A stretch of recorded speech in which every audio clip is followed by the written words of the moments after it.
দেখো রেকর্ডিং এর মেসেজ গেছে, স্ক্রিন ক্লিয়ার আছে। Yes ma'am. ठीक है, तो देखो आज हम लोग AS29 करेंगे, तो हेडिंग कर लो AS29।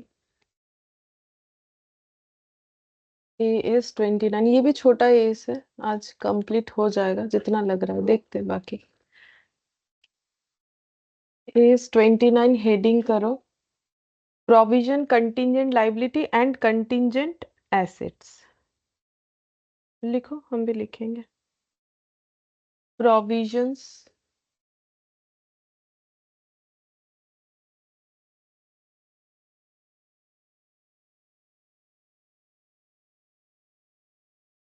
कंटिंजेंट लाइबिलिटी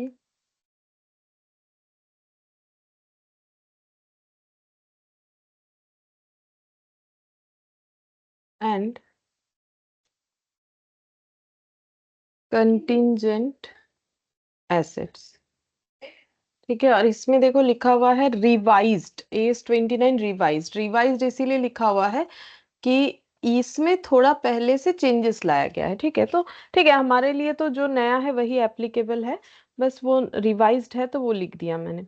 अच्छा, अब हम लोग को क्या क्या पढ़ना पड़ेगा, इस पे टर्म पहले सीखना पड़ेगा। प्रोविजन का मतलब क्या, कंटिजेंट लाइबिलिटी का मतलब क्या, कंटिजेंट एसेट का मतलब क्या। तो पहले ये सब चीज लिख लेते हैं। प्रोविजंस, प्रोविजंस का मतलब होता है a provision is recognised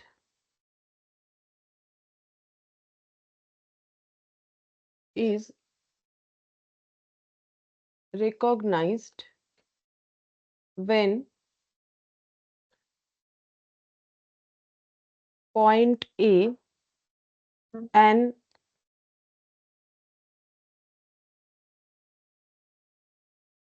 good morning Sunny,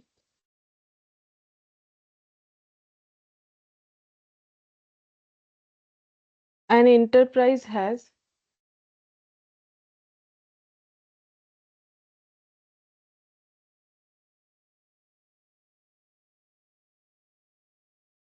present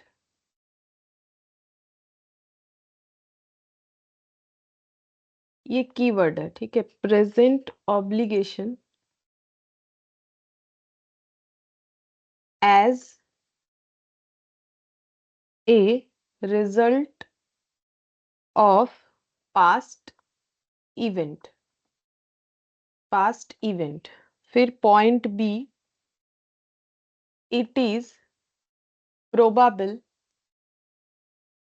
probable that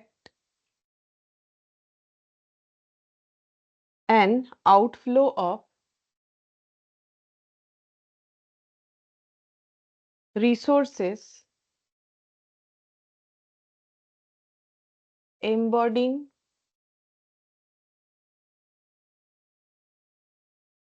economic benefit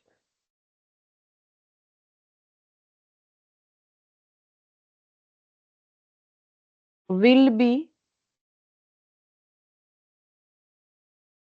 required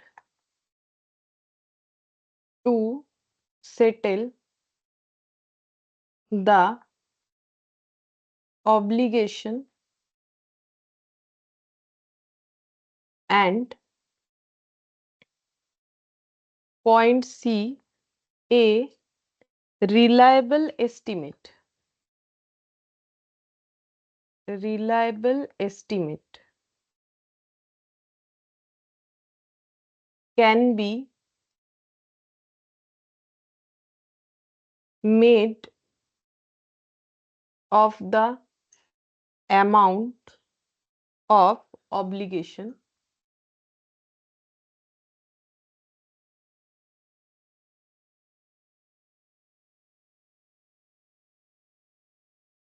if the condition are not meet, no provision should be recognized। ठीक है, तो पहले प्रोविजन क्या है वो मैंने पूरा लिख दिया है। अब पहले ये समझ लेते हैं कि प्रोविजंस का मतलब यहाँ पर क्या हो रहा है। पहले बोलो कि कोई एक प्रोविजन बोलो जो कि तुम लोग को पता है कि हाँ ये नाम से प्रोविजन क्रिएट होता है। एक फाइनल अकाउंट्स में तुम लोग करते हो, बोलो प्रोविजन किसका बनाते हो। वैसे तो देखो बहुत सारी चीजों का प्रोविजन बन सकता है, लेकिन एक नॉन प्रोविजन बताओ। Provision for bad debt. Provision for bad and doubtful debt, ठीक है। तो ये हम लोग कब बनाते हैं, जब हम लोग क्रेडिट सेल करते हैं, ठीक है। अगर मैंने क्रेडिट सेल किया फिर उसके बाद मुझे लग रहा है कि मुझे मेरे डेटर से पैसा नहीं मिलेगा, ठीक है, तो मुझे जितना डाउट है, ठीक है, जैसे कि मैंने किसी को 100 रुपए का बेचा, मुझे अब लग रहा है कि वो मुझे 95 देगा, 5 नहीं देगा, ठीक है, तो मुझे 5 रुपीज का प्रोविजन क्रिएट करके रखना चाहिए, ठीक है। तो प्रोविजन कब रिकॉर्ड होगा, इस सिचुएशन में रिकॉर्ड होगा अगर मुझे लग रहा है, क्योंकि देखो मैंने ऐसा कुछ एक्टिविटी किया है जिसके वजह से मुझे लग रहा है कि मुझे 5 रुपए का प्रोविजन करना चाहिए। क्या एक्टिविटी था, मेरा क्रेडिट सेल था।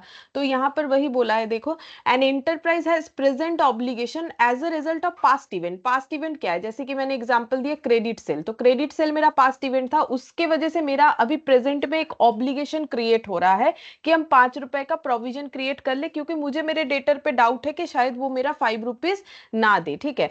तो कुछ ना कुछ पास्ट इवेंट होगा, उसके बेसिस पे ही मेरा आज के डेट पे ऑब्लिगेशन क्रिएट होगा, ठीक है। फिर बोल रहा है it is probable that an outflow of sources resources embodying economic benefits will be required to settle the obligation. अच्छा, अब ऐसा भी हो सकता है, जैसे देखो डेटर के केस में तो मेरा लॉस हो जाएगा, लेकिन मान लो मेरे साथ मेरे कंपनी के साथ किसी कंपनी का केस चल रहा है, किसी ने केस सू किया है किसी कंपनी पे, ठीक है।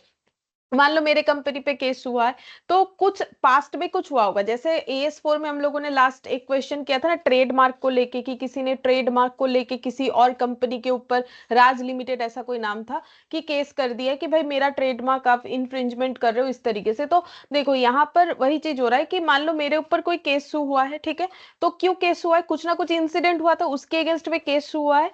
तो अब मुझे ऐसा लग रहा है कि अगर हम वो हार जाते हैं, अगर मुझे ऐसा लग रहा है कि हम केस हार जाते हैं, तो उसको सेटल डाउन करने के लिए मुझे क्या करना पड़ेगा, मुझे कुछ कैश का आउटफ्लो करवाना पड़ेगा, कंपेंसेशन देना पड़ेगा। जैसे देखो जज ने बोला था जैसे जो पार्टी था उसने 15 लाख का क्लेम रखा था और प्रोविजन इन्होंने 10 लाख का किया था अपने काउंसिल के कहने पे, बट 4 लाख जज ने 14 लाख का फैसला सुनाया था, तो 4 लाख का और प्रोविजन बनाना पड़ा।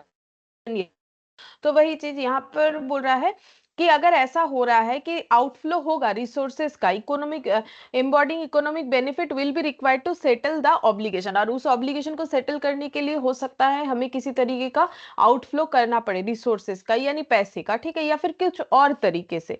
तो इसका प्रोबाबिलिटी है, प्रोबाबल, ठीक है, इसका प्रोबाबिलिटी है। फिर बोल रहा है a reliable estimate that can be made of the amount obligation, और वो अमाउंट कितना होगा, जितने प्रोबेबिलिटी है कि भाई हाँ मुझे कैश आउटफ्लो करना पड़ेगा, अब उसको मुझे रिलायबली एस्टिमेट कर पाने का सिचुएशन होना चाहिए, कि मुझे समझ में आना चाहिए कि कितना वो अमाउंट होना चाहिए, ठीक है। जैसे देखो डेटर वाले केस में मुझे लग रहा है कि 5 रुपया वो अमाउंट होना चाहिए। तो रिलायबली एस्टिमेट अगर हम लोग कर पा रहे हैं उस ऑब्लिगेशंस का, तो फिर हम लोग प्रोविजन बोल के रिकॉर्ड कर सकते हैं। ये तीनों चीज मेरा यस होना चाहिए, अगर ये तीनों में से कोई भी एक नो हो जाता है तो फिर वो प्रोविजन नहीं बनेगा। तो प्रोविजन तभी हमें करना है अगर ये तीन चीज हमारा एग्जिस्ट कर रहा है। तो पहला है कि कुछ पास्ट एक्टिविटी से प्रेजेंट ऑब्लिगेशंस क्रिएट हो रहा है, ठीक है, और वो ऑब्लिगेशन प्रोबेबल है, ठीक है। प्रोबेबल का मतलब क्या होता है पता है, प्रोबेबल का मतलब होता है कि ये होने का चांसेस कितना है, मतलब एक चीज होगा ये कंफर्म है, होगा कि नहीं होगा इसमें कोई डाउट नहीं है, ये चीज होगा ही होगा, लेकिन होने का चांसेस बहुत ज्यादा होता है तब हम लोग उसे बोलते हैं वेरी लाइकली, ठीक है। वेरी लाइकली अगर होता है तो हम लोग उसे प्रोबेबल बोलते हैं। और वो जो मेरा ऑब्लिगेशन क्रिएट होगा उसका अमाउंट कितना होगा, ये अगर हम लोग रिलायबली एस्टिमेट कर पा रहे हैं हमारे ऑब्लिगेशन के अमाउंट को, ठीक है, तो ही हम लोग क्या करेंगे, प्रोविजन क्रिएट करेंगे, ठीक है। तो यहाँ पर ये कीवर्ड है प्रोबेबल, और एक आगे कीवर्ड आएगा पॉसिबल, ठीक है। तो प्रोबेबल और पॉसिबल में हमें डिफरेंस क्लियर होना चाहिए। देखो पॉसिबल का मतलब है कि कुछ एक चीज हो सकता है, ठीक है, और प्रोबेबल का मतलब है कि चीज होगा ही और होने का चांसेस बहुत ज्यादा है, ठीक है, लेकिन कोई गारंटी नहीं है। प्रोबेबल का मतलब कोई गारंटी तो नहीं है, बट होने का चांसेस हाई डिग्री है, हाई डिग्री, ठीक है, सर्टेन है, बट अभी जरूरी नहीं है कि, बट स्टिल उसमें कोई गारंटी नहीं है। बात समझो, प्रोबेबल का मतलब होता है कि कोई भी चीज होने का जो चांसेस है, सर्टेनिटी है, या इंडिकेशन जो भी दिख रहा है उससे पता चल रहा है कि होने का चांसेस बहुत ज्यादा है, हाई डिग्री है, लेकिन फिर भी हम बोलेंगे कि उसका कोई गारंटी नहीं है। जैसे मुझे लग रहा है कि 5 रुपए मेरा लॉस होगा, लेकिन गारंटी थोड़ी है, 5 से 6 भी हो सकता है, 4 भी हो सकता है ना। तो वही चीज तो, लेकिन होने का चांसेस बहुत ज्यादा अगर लगे तो ही प्रोविजन क्रिएट करना चाहिए, अदरवाइज नहीं करना चाहिए। ठीक है। और आगे कीवर्ड पॉसिबल भी आएगा, और पॉसिबल का मतलब होता है कि कोई एक चीज हो सकता है, मतलब चांसेस जीरो नहीं है, बट उतना भी ज्यादा चांसेस नहीं है। ठीक है, उसको हम लोग बोलते हैं पॉसिबल। ठीक है, अब देखो प्रोविजन के बाद नेक्स्ट हम लोग कंटिंजेंट लाइबिलिटी पढ़ेंगे। ये देखो कंटिंजेंट लाइबिलिटी ये क्या होता है।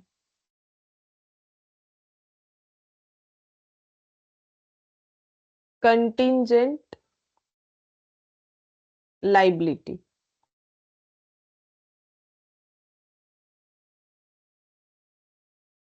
कंटिंजेंट लाइबिलिटी होता है ए पॉसिबल ऑब्लिगेशन। देखो आ गया language, a possible obligation, sorry a होगा, मैंने गलती से,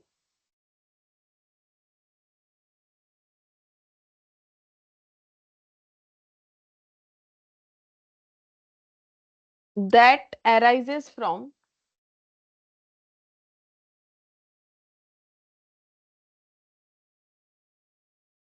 past event and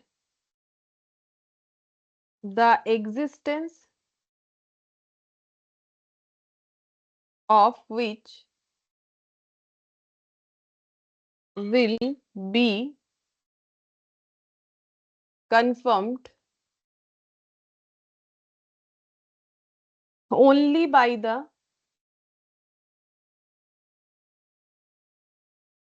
occurrence or non-occurrence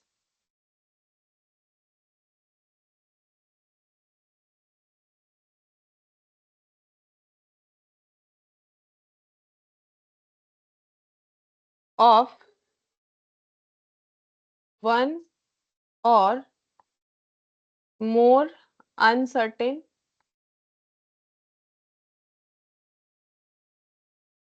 future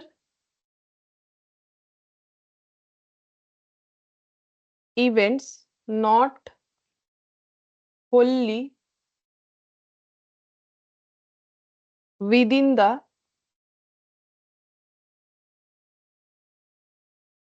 central of, sorry, within the control of enterprise or point B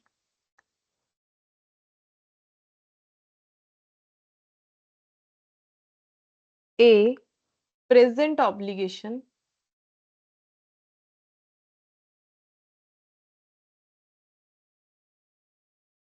that arises from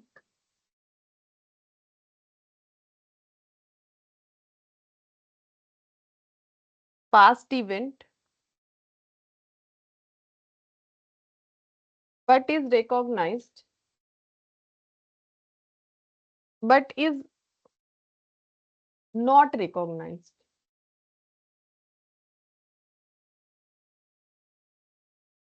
because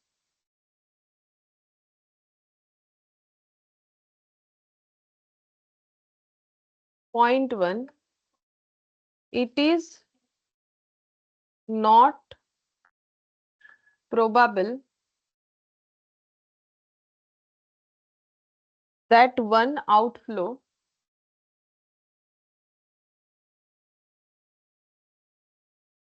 of resources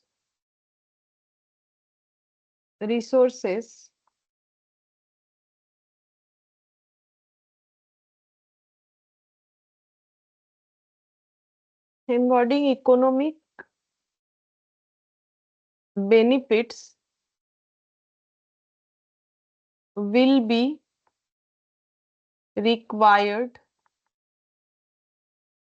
to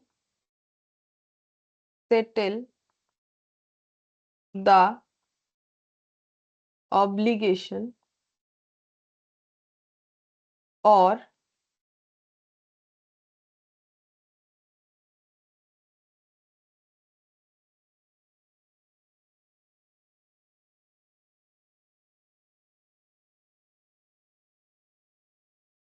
reliable estimates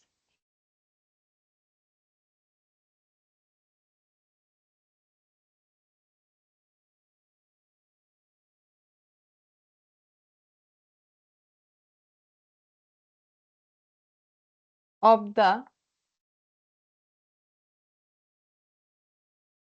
amount of obligation can't be made। अब contingent liability क्या होता है, देखो contingent liability का मतलब ए possible obligation, ठीक है। तो देखो यहां पर हम लोग का कैसा था, यहां पर था हम लोग का प्रोबाबल, ठीक है। प्रोबाबल और पॉसिबल में फर्क होता है, अभी मैंने समझाया, ठीक है। জয়েন হচ্ছে না, এক মিনিট। জয়েন হচ্ছে না বলছে অভিজিৎ, আমি অ্যাকচুয়ালি শুনতে পাচ্ছি না এন্টার করলে।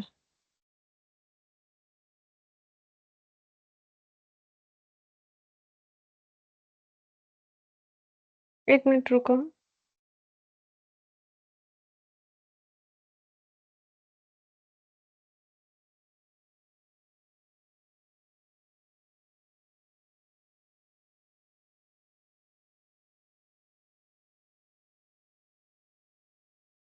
Good morning Abhijit.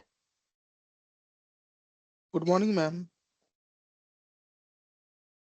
अच्छा देख, तो कंटिंजेंट लाइबिलिटी क्या है, देखो पॉसिबल ऑब्लिगेशन है। पॉसिबल ऑब्लिगेशन, पॉसिबल का मतलब मैंने अभी बोला कि कोई चीज होने का चांसेस जीरो तो नहीं है, ठीक है, लेकिन उतना मतलब डिग्री ऑफ चांसेस जो है वो कम है, ठीक है, डिग्री ऑफ चांसेस कम है। पॉसिबल ऑब्लिगेशन का मतलब जिसका चांसेस हाई नहीं है, ठीक है, हो सकता है, ऐसा नहीं कि जीरो है बट चांसेस हाई नहीं है। प्रोबेबल का मतलब चांसेस हाई है, ठीक है।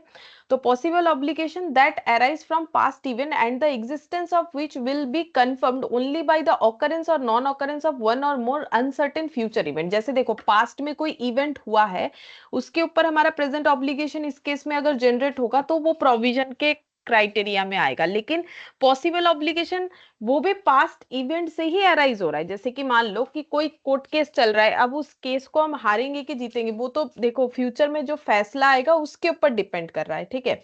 तो अगर मेरा हार जाने का चांसेस, मान लो मुझे लग रहा है कि हम हार जाएंगे, ये चांसेस मेरे लिए प्रोबेबल है, ठीक है, तो फिर वो उसका मुझे प्रोविजन क्रिएट करना चाहिए। बट पॉसिबल है कि हारेंगे, तो इसका मतलब मुझे फिर वेट करना चाहिए, तब मुझे प्रोविजन नहीं बनाना चाहिए, समझो, ठीक है। मतलब कोर्ट केस वाला एग्जांपल अगर ले लेते हैं कि पास्ट इवेंट के वजह से कुछ कोर्ट केस हुआ, कोर्ट केस होने के वजह से अब वो केस का फैसला आएगा, तब मुझे पता चलेगा कि हम केस हार रहे हैं कि जीत रहे हैं। लेकिन अगर मेरा उस केस में हार जाने का चांसेस ज्यादा है, तो मेरा आउटफ्लो होने का चांसेस अगर ज्यादा है तो बोलेंगे प्रोबेबल है वो, ठीक है। और अगर पॉसिबल है, पता नहीं हारे या जीते, ठीक है, कुछ तो एक होगा। तो अगर पॉसिबल है मतलब उतना ज्यादा हाई चांसेस नहीं है, ये कंफर्म फ्यूचर में ही हो पाएगा। देखो फ्यूचर में ही सारा चीज कंफर्म हो पाएगा, ऐसा तो नहीं है कि फ्यूचर में फ्यूचर के पहले हमें पता चल जाता है, ऐसा नहीं है। जैसे डेटर के केस में भी तो हमें फ्यूचर में ही पता चलेगा कि सचमुच का हमारा डेटर बैड निकला कि नहीं निकला, ठीक है। तो वहां यही चीज बोल रहा है, which will be confirmed only by the occurrence or non occurrence of one or more uncertain future events not wholly within the control of the enterprise, जो कि एंटरप्राइज के कंट्रोल में है नहीं, क्योंकि जज फैसला सुनाएगा तो वो कहाँ से एंटरप्राइज के कंट्रोल में, डेटर पैसा देगा नहीं देगा वो थोड़ी ना एंटरप्राइज के कंट्रोल में है।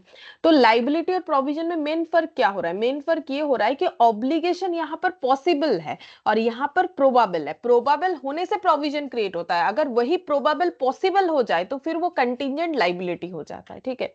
अब यहाँ पर बोला है देखो ए प्रेजेंट, अब क्या क्या पॉइंट, पॉइंट बी में बोला है present obligation that arises from past event but is not recognised. मतलब ये भी प्रेजेंट ऑब्लिगेशन है जो कि पास्ट इवेंट के वजह से अराइज हुआ है, बट ये रिकॉर्ड नहीं होगा, मतलब ये प्रोविजन नहीं होगा। तो क्या हो जाएगा, कंटीजेंट लाइबिलिटी। क्यों हो रहा है, क्योंकि प्रोबेबल की जगह पॉसिबिलिटी होगा। ये देखो, नॉट प्रोबेबल, ठीक है। It is not probable that an outflow of resources embodying economic benefits will be required to settle the obligation. अगर हमें लग रहा है कि प्रोबेबिलिटी नहीं है उतना कि हम लोग केस हार जाएंगे तो हमें पैसा देके सेटल डाउन करना पड़ेगा, कंपेंसेशन कुछ पे करना पड़ेगा, अगर हमें ऐसा नहीं लग रहा है तो फिर ये हमारा लाइबिलिटी रह जाएगा। ये reliable estimate of the amount of obligation can't be made. और उसके साथ साथ हम लोग ये भी मेजर नहीं कर पा रहे कि मेरा कितना जो है अमाउंट आउटफ्लो होगा, उसका भी अगर हम एस्टिमेट नहीं कर पा रहे तो उस केस में वो कंटीजेंट लाइबिलिटी हो जाएगा। तो मेन कीवर्ड लेकिन यहाँ पर प्रोबेबल है। देखो दोनों डेफिनेशन में एक ही फर्क है, प्रोबेबल और पॉसिबल, बाकी तो सेम है। यहाँ भी present obligation for a result of past event, यहाँ पर भी रिलायबल एस्टिमेट होना चाहिए, इसमें नहीं हो पाता है, उसमें रिलायबल एस्टिमेट हो जाएगा, ठीक है। उसके हिसाब से प्रोविजन, क्योंकि रिकॉर्ड जब करोगे कुछ तो अमाउंट चाहिए, तो रिलायबली एस्टिमेट होगा, तभी वो पॉसिबल होगा। अच्छा, अब प्रोबेबल और पॉसिबल, ये मेन बात हो गया। प्रोबेबल का मतलब है हाई डिग्री चांसेस होने का, ठीक है, और पॉसिबल का मतलब है लो डिग्री चांसेस होने का, ठीक है। इसीलिए वो कंटीजेंट लाइबिलिटी होता है। अब नेक्स्ट हम लोग लिखेंगे कंटीजेंट एसेट, थर्ड नंबर पे लिखेंगे contingent asset.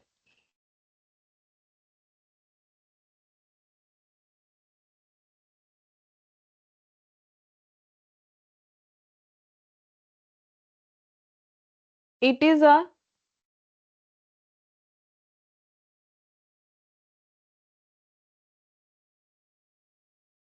possible asset that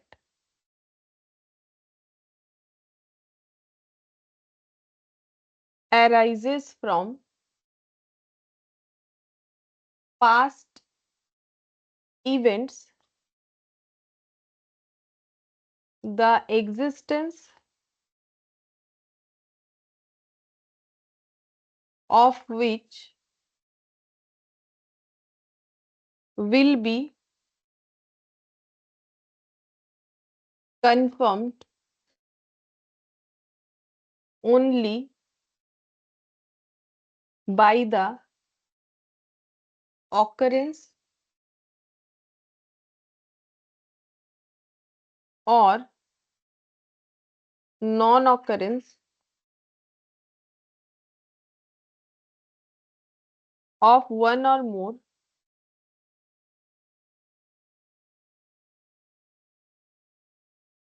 uncertain future event not wholly within the control of enterprise.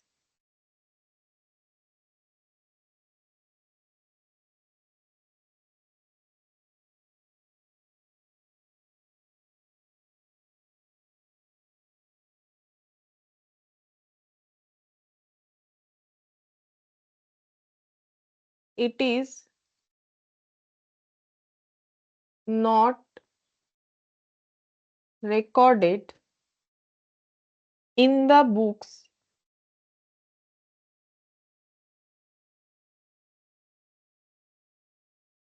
until it is virtually certain, ठीक है। कंटिंजेंट एसेट में क्या बोला है, देखो कंटिंजेंट एसेट का मतलब क्या है। कंटिंजेंसी का तो मतलब ही होता है कि देखो फ्यूचर में किसी इवेंट के ऊपर अगर कोई चीज टिका हुआ है, ठीक है, तो बोल रहा है it is a possible asset. फिर से वही पॉसिबल एसेट, प्रोबेबल नहीं, पॉसिबल, ठीक है, मतलब एसेट हो जाए इसका चांसेस कम है, हो सकता है बट चांसेस कम है। That arises from past event the existence of which will be confirmed only by the occurrence or non occurrence of one or more uncertain future event. तो फ्यूचर में कोई एक इवेंट है, ठीक है, जो होगा या नहीं होगा उसके ऊपर डिपेंड कर रहा है कि हमारा एसेट क्रिएट होगा कि नहीं होगा, ठीक है। जैसे मान लो हम लोगों ने किसी पे केस किया है, तो हमें ऐसा लग रहा है कि हम लोग जीत जाएंगे और हमें कंपेंसेशन मिल जाएगा, ठीक है। तो फ्यूचर में वो केस हम लोग हारेंगे कि जीतेंगे, that is occurrence or non occurrence of one or more uncertain future event. But यहाँ पर क्या है, अब चांसेस क्या है मेरा केस जीतने का, पॉसिबल है कि हम जीत जाए, मतलब बहुत ही कम, ठीक है। तो future event not wholly within the control of enterprise, क्योंकि ये मेरे हाथ में है नहीं, ठीक है। फिर बोल रहा है it is not recorded in the books until it is virtually certain, जब तक ये सर्टेन नहीं हो जाता है तब तक हम लोग इसे रिकॉर्ड नहीं कर पाएंगे। तो अगर कंटिंजेंट होता है तो वहां पॉसिबिलिटी आता है, चाहे वो एसेट हो चाहे वो लाइबिलिटी हो, इसीलिए ये कभी रिकॉर्ड होता ही नहीं है, ठीक है। कंटिंजेंट एसेट या लाइबिलिटी रिकॉर्ड होता नहीं है, तो हम लोग इसे रिकॉर्ड नहीं करते हैं। लेकिन अगर हमें हमारा एसेट या लाइबिलिटी क्रिएट होने का जो सिचुएशन है वो अगर प्रोबेबल है, पॉसिबल नहीं प्रोबेबल है, तब उसका हम लोग प्रोविजन क्रिएट कर लेते हैं, ठीक है। अब एक डायग्राम बना लेते हैं, expected outcome, expected outcome.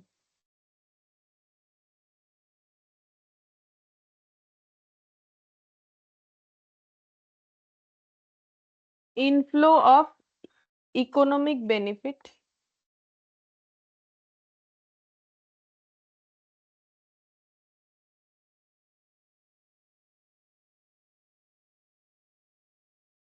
Outflow of economic benefit.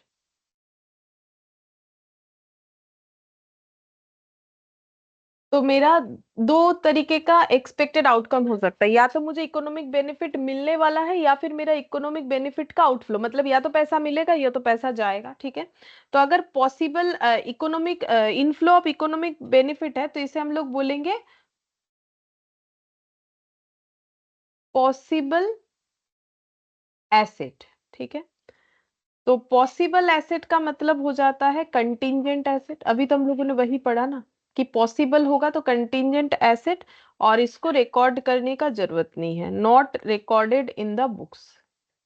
जो रिकॉर्ड होगा वो प्रोविजंस होता है, नॉट रिकॉर्डेड इन बुक्स। और अगर आउटफ्लो ऑफ इकोनॉमिक बेनिफिट देखा जाए तो उसमें हमें तीन चीज मिलेगा।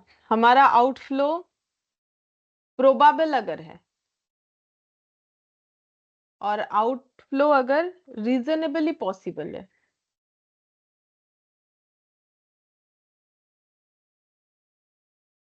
और रिमोट।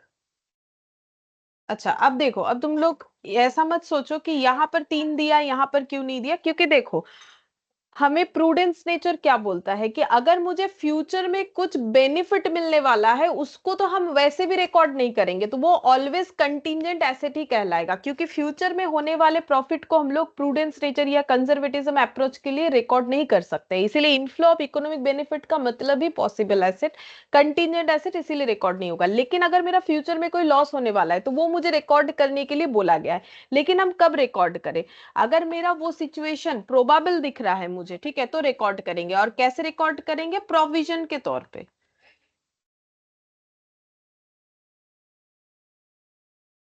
प्रोविजंस रिकॉर्डेड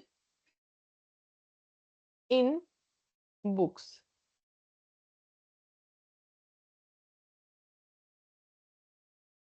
रिकॉग्नाइज्ड हो जाएगा।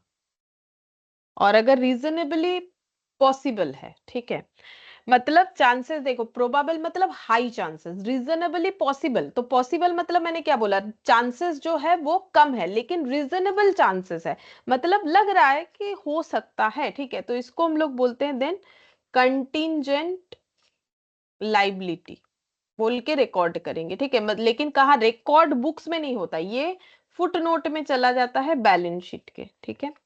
ये रिकॉर्ड नहीं होता है, नॉट रिकॉग्नाइज्ड। और अगर चांसेस है ही नहीं, ना के बराबर है, रिमोट चांसेस है, तो उसे हम लोग कर देते हैं इग्नोर, ठीक है। तो ये हो गया।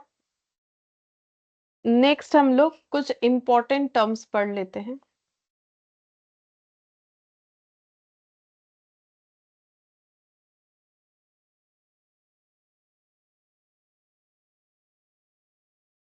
.1 present obligation.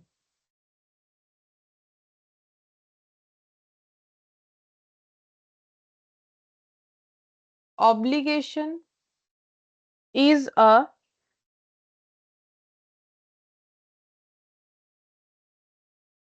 present obligation if based on the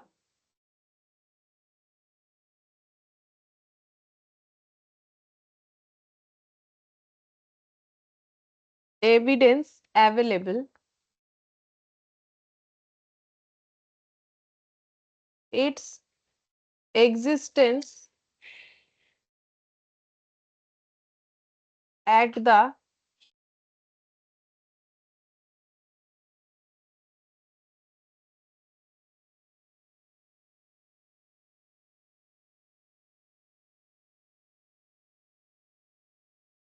balance sheet date is considered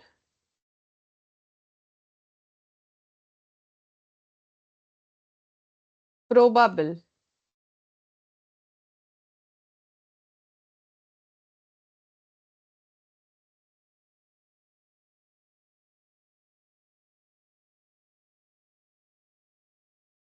bracket में that is more likely to occur.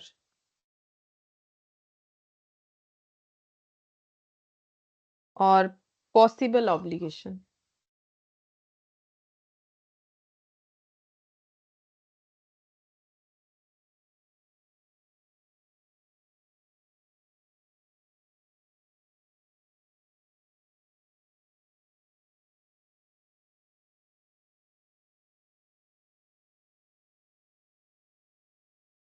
Obligation is a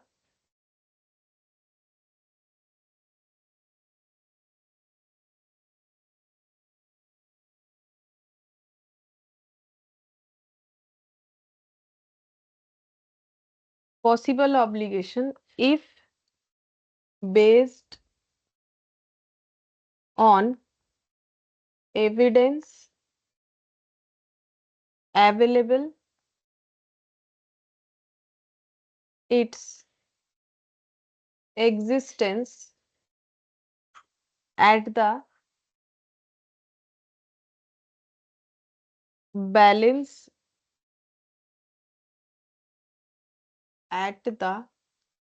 sheet, ऐसे लिख देते शॉर्ट में, date is considered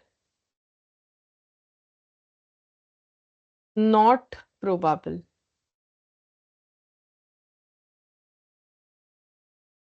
ठीक है, मैंने तो अपने हिसाब से बोला कि प्रोबेबल, ये जो इंग्लिश है इसका मतलब, और जो पॉसिबल है इसका मतलब, लेकिन यहाँ पर हमें जो है डिफाइन कर दिया है कि प्रेजेंट ऑब्लिगेशन और पॉसिबल ऑब्लिगेशन में फर्क क्या होता है. ठीक है, तो देखो, प्रेजेंट ऑब्लिगेशन का मतलब obligation is a present obligation, obligation present obligation होगा if based on the evidence available, its existence at the balance sheet date is considered probable. मतलब जो भी ऑब्लिगेशन का बात हो रहा है, वो ऑब्लिगेशन का जो एविडेंस है वो अगर हमें बैलेंस शीट डेट पे दिख जाता है, उसका प्रोबेबिलिटी, प्रोबेबल होने का चांसेस, तो वो प्रेजेंट ऑब्लिगेशन होगा. प्रोबेबल का मतलब क्या, कोई भी चीज ऑकर होने का, ये देखो मोर लाइकली टू ऑकर मतलब होने का चांसेस जब हाई है. ठीक है, और वो हाई का जो एविडेंस है वो अगर मुझे बैलेंस शीट डेट पे दिख रहा है तो वो प्रेजेंट ऑब्लिगेशन. और पॉसिबल ऑब्लिगेशन का मतलब obligation is a possible obligation if based on evidence available its existence at the balance sheet date is considered not probable. मतलब चांसेस उतना नहीं है. तो वही मैंने भी बोला कि जब चांसेस कम होता है किसी इंसिडेंट का होने का, डिग्री ऑफ चांसेस बहुत ही लो होता है, तो उसे पॉसिबल बोलते हैं, और जब बहुत हाई होता है तो हम लोग उसे प्रोबेबल बोलते हैं. ठीक है, अब इसको बैलेंस शीट डेट पे हमें एविडेंस के तौर पे क्या दिख रहा है, क्या प्रोबेबल दिख रहा है होने का चांसेस, या नॉट प्रोबेबल दिख रहा है. ठीक है, यानी कि पॉसिबल दिख रहा है. इसके ऊपर डिपेंड करता है कि मेरा ऑब्लिगेशन प्रेजेंट ऑब्लिगेशन होगा कि पॉसिबल ऑब्लिगेशन होगा. ठीक है, और इसके बाद जो टर्म पढ़ना है वो है हम लोग का reimbursement.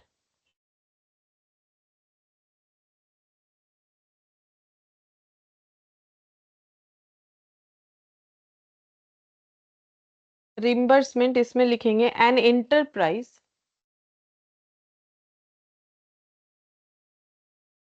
with a present obligation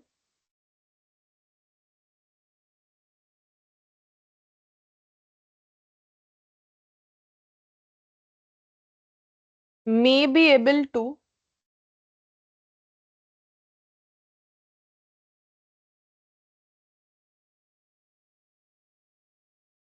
seek reimbursement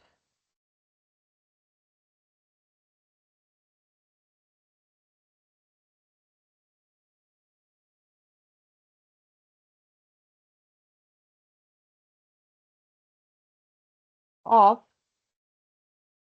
part or all of the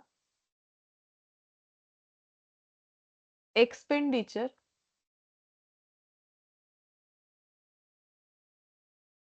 from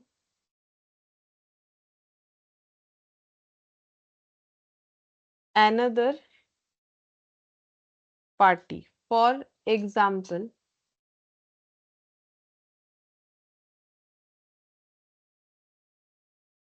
insurance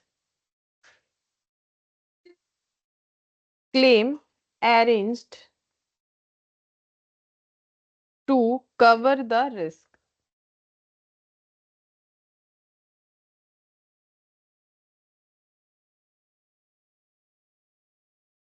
Warranty provided by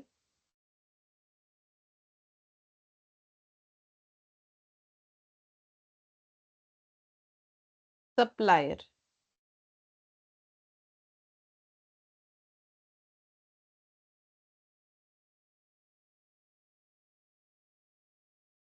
Enterprise should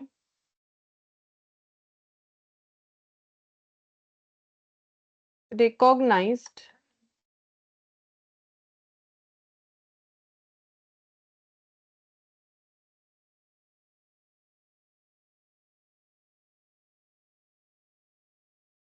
the reimbursement separately and disclose it.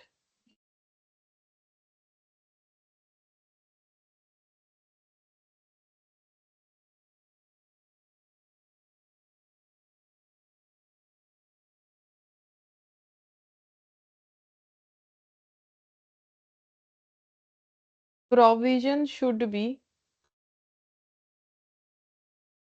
reviewed at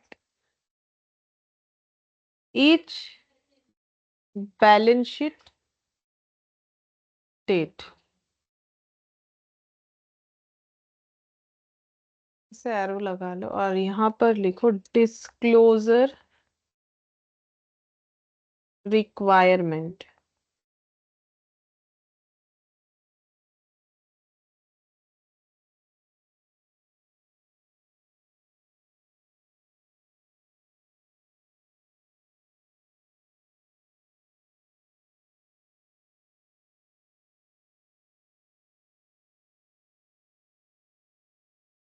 Carrying amount of provision at beginning and end of period. Addition to provision if any.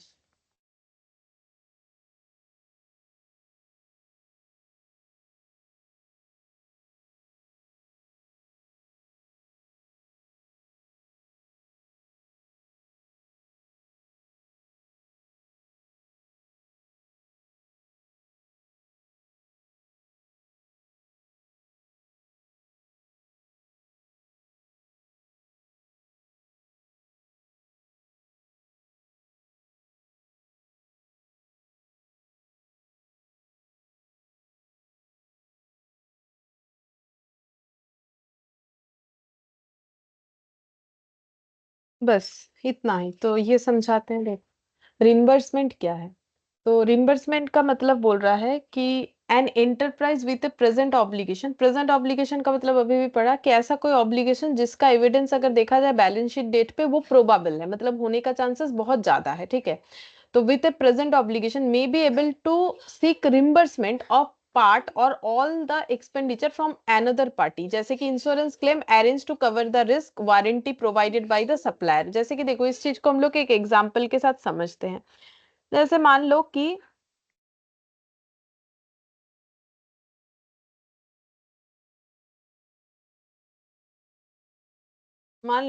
हम लोग goods Kolkata से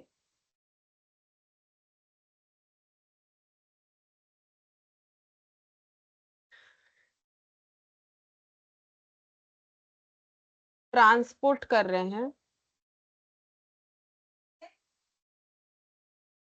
ठीक है, transport कर रहे हैं, ठीक है, मुंबई, ठीक है। अब हमें ऐसा लग रहा है कि ये जो गुड्स ट्रांसपोर्ट हो रहा है एक जगह से दूसरे जगह, तो इसमें हमें ऐसा लग रहा है कि गुड्स लॉस्ट इन ट्रांजिट हो सकता है, गुड्स लॉस्ट इन ट्रांजिट हो सकता है, ऐसा अगर हमें लग रहा है तो हम लोग क्या कर सकते हैं। जैसे कैसे हो सकता है, मान लो आग लग गया, ठीक है, चोरी हो गया, ठीक है, कुछ भी, जैसे कि थेफ्ट होना, फायर ऑकर्ड होना, ठीक है, कुछ भी एक्सीडेंट अगर हुआ तो मेरा गुड्स लॉस्ट हो जाएगा। तो इसके लिए हम क्या करवा सकते हैं, इंश्योरेंस करवा सकते हैं, ठीक है। तो अगर सचमुच का इस तरीके का कोई इंसिडेंट हुआ तो इंश्योरेंस कंपनी मुझे क्या देगी, क्लेम देगी, ठीक है। मान लो अगर मेरा यहाँ आग लग के सामान बर्बाद हो गया, ठीक है, फायर हुआ, तो इंश्योरेंस क्लेम मिलेगा मुझे, ठीक है, क्योंकि मैंने इंश्योरेंस करवा रखा है, तो इंश्योरेंस क्लेम एडमिट करेगा इंश्योरेंस कंपनी, ठीक है, इंश्योरेंस क्लेम मिलेगा। अच्छा, अब ये जो इंश्योरेंस, एक मिनट, ये क्लेम को ना ठीक से लिख लेते हैं, insurance claim, insurance claim insurance company admit करेगा, एक्चुअली इंश्योरेंस कंपनी आके चेक करता है कि सच में ये इंसिडेंट हुआ है कि नहीं, फिर वो क्लेम देता है, ठीक है। तो अब हम लोग का ये लॉस हो गया।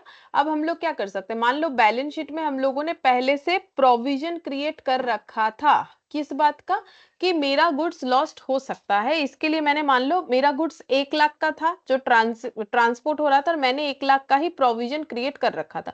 अब इंश्योरेंस करवा रखा था, इंश्योरेंस कंपनी ने देख के बोला कि ठीक है हम लोग 50,000 का क्लेम दे देंगे, 50,000 का क्लेम उन्होंने देने का बात किया, ठीक है।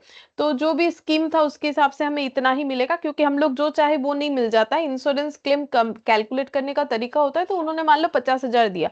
अब हम लोग बोलेंगे ठीक है मैंने तो प्रोविजन कर रखा था 1 लाख का, और 50,000 का मुझे क्लेम मिल गया, तो मेरा लॉस यहाँ पर प्रोविजन में 50,000 बच रहा है। ये रॉन्ग ट्रीटमेंट हो जाएगा, हम लोग इस तरीके का ट्रीटमेंट नहीं कर सकते हैं, ठीक है। तो फिर करेक्ट वाला क्या है, करेक्ट ट्रीटमेंट क्या है, तो करेक्ट ट्रीटमेंट देखो, हमें एज जो बता रहा है, एज 29 बोल रहा है कि इधर प्रोविजन जैसा है वैसा रहने दो, जितना प्रोविजन बना रखा है, ठीक है।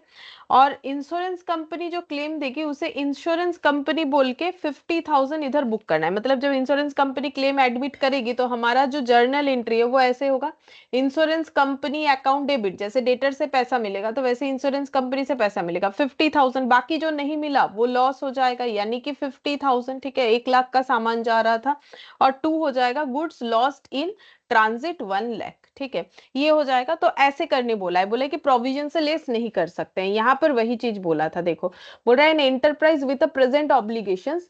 तो प्रेजेंट ऑब्लिगेशन क्या है कि भाई हाँ ट्रांसपोर्ट हो रहा है गुड्स, तो लॉस तो हो ही सकता है, नॉर्मल बात है, कुछ भी हो सकता है, थोड़ा ज्यादा बहुत ज्यादा नुकसान कुछ भी हो सकता है, ठीक है।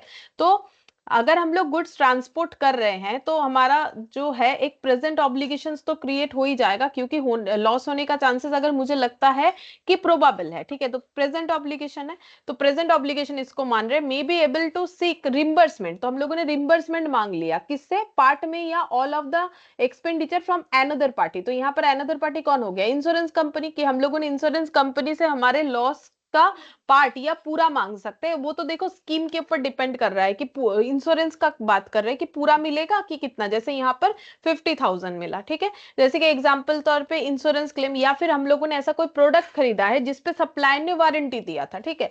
तो अब उस वारंटी के अंडर हमें जो भी बेनिफिट मिलना है वो मिलेगा। मान लो बोला था ये पार्ट्स को रिप्लेस कर देंगे, फ्री में कर देंगे, या फिर जो भी बोला था कि ये चीज अगर खराब हो जाता है तो हमें वारंटी मिल जो है प्रोवाइड किया है सप्लायर ने। तो फिर वारंटी जो सप्लायर प्रोवाइड करता है, तो सप्लायर की तरफ से सोचो तो वो जो एंटरप्राइज जो वारंटी प्रोवाइड कर रहा है उसका वो प्रेजेंट ऑब्लिगेशन है कि फ्यूचर में उसे ये रिम्बर्स करना पड़ सकता है।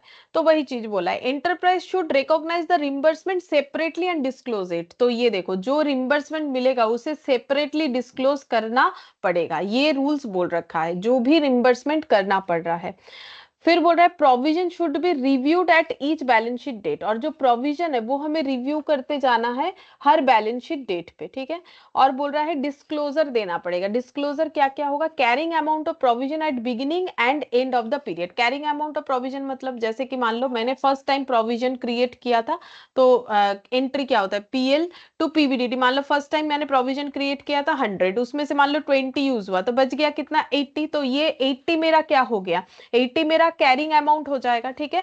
अब ये नेक्स्ट ईयर जाके ये ऐसे ब्रॉट डाउन हो जाएगा, बाई बैलेंस बीडी बोल के, फिर कुछ बचेगा तो फिर वो to balance CD by balance इस तरीके से। तो कैरिंग अमाउंट जो भी होगा बिगिनिंग और एंड में वो हमें डिस्क्लोज करना पड़ेगा। एडिशन टू प्रोविजन, जैसे मान लो मेरे पास ऑलरेडी 80 का प्रोविजन पड़ा हुआ है लेकिन इस बार मुझे 100 का प्रोविजन बनाना है, तो मैंने 20 का और प्रोविजन क्रिएट कर लिया, तो वो हो गया addition. Amount used against provision during the year, अगर मैंने प्रोविजन से कुछ भी यूज कर लिया, जैसे मान लो मैंने डेटर के लिए 100 रुपए का प्रोविजन बनाया था, मेरा डेटर जो है बैड हुआ है 20 रुपीज का, तो मैंने वो यूज कर लिया, मेरे पास कितना पड़ा हुआ है प्रोविजन में, 80 पड़ा हुआ है। तो जितना यूज करेंगे वो भी डिस्क्लोज करना पड़ेगा। और एनी रिवर्सल, रिवर्सल का मतलब जैसे मान लो 20 यूज के बाद मेरे पास 80 पड़ा हुआ है, इस बार मुझे लग रहा है कि मुझे 60 का प्रोविजन क्रिएट करना है, तो बाकी 20 हम रिवर्स कर देंगे, मतलब जो है रिटर्न कर देंगे पीएल में, क्योंकि पीएल से ही तो क्रिएट होता है ना, जब क्रिएट होता है पीएल टू पीबीडीडी, और जब हम लोग रिवर्स कर देंगे तो पीबीडीडी टू पीएल हो जाएगा, तो पीएल में उसे क्रेडिट कर देंगे। तो मेरे प्रोविजन में किसी तरीके का कैरिंग अमाउंट जो है बिगिनिंग का, एंडिंग का, एडिशन, कोई अमाउंट यूज्ड या रिवर्सल जो भी होगा मुझे उस चीज का डिस्क्लोज करना पड़ेगा। रिम्बर्समेंट का मतलब क्या हो गया, वही कि अगर कोई प्रेजेंट ऑब्लिगेशन है किसी एंटरप्राइज का और वो उस ऑब्लिगेशंस का रिम्बर्समेंट किसी दूसरे पार्टी से ले रहा है, ठीक है, पूरा या पार्ट में, ठीक है, तो उसे हम लोग रिम्बर्समेंट बोलेंगे। जैसे कि insurance claim, warranty provided by the supplier, ठीक है। और इसके बाद एंटरप्राइज को क्या करना है, कोई भी जो रिम्बर्समेंट है उसे हमेशा सेपरेटली डिस्क्लोज करना है, ठीक है। उसे हम लोग किसी प्रोविजन वगैरह के साथ एडजस्ट नहीं कर सकते, और प्रोविजन को हर बार जो है हर बैलेंस शीट डेट पे मतलब ईयर एंड पे रिव्यू करते रहना चाहिए, ठीक है। तो एएस हम लोग का कंप्लीट हो गया। एएस में और कुछ हमें पता नहीं करना है। अब हम लोग को जो है कि क्वेश्चंस देखना पड़ेगा कि क्वेश्चन इसमें किस तरीके का है। ठीक है, चलो देखते हैं क्वेश्चन।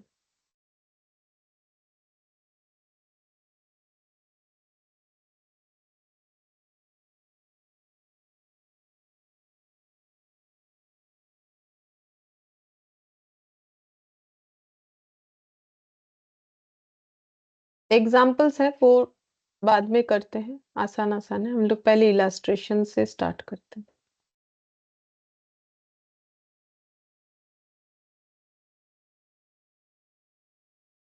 ज्यादा नहीं है, 2 या 3 इलास्ट्रेशन है।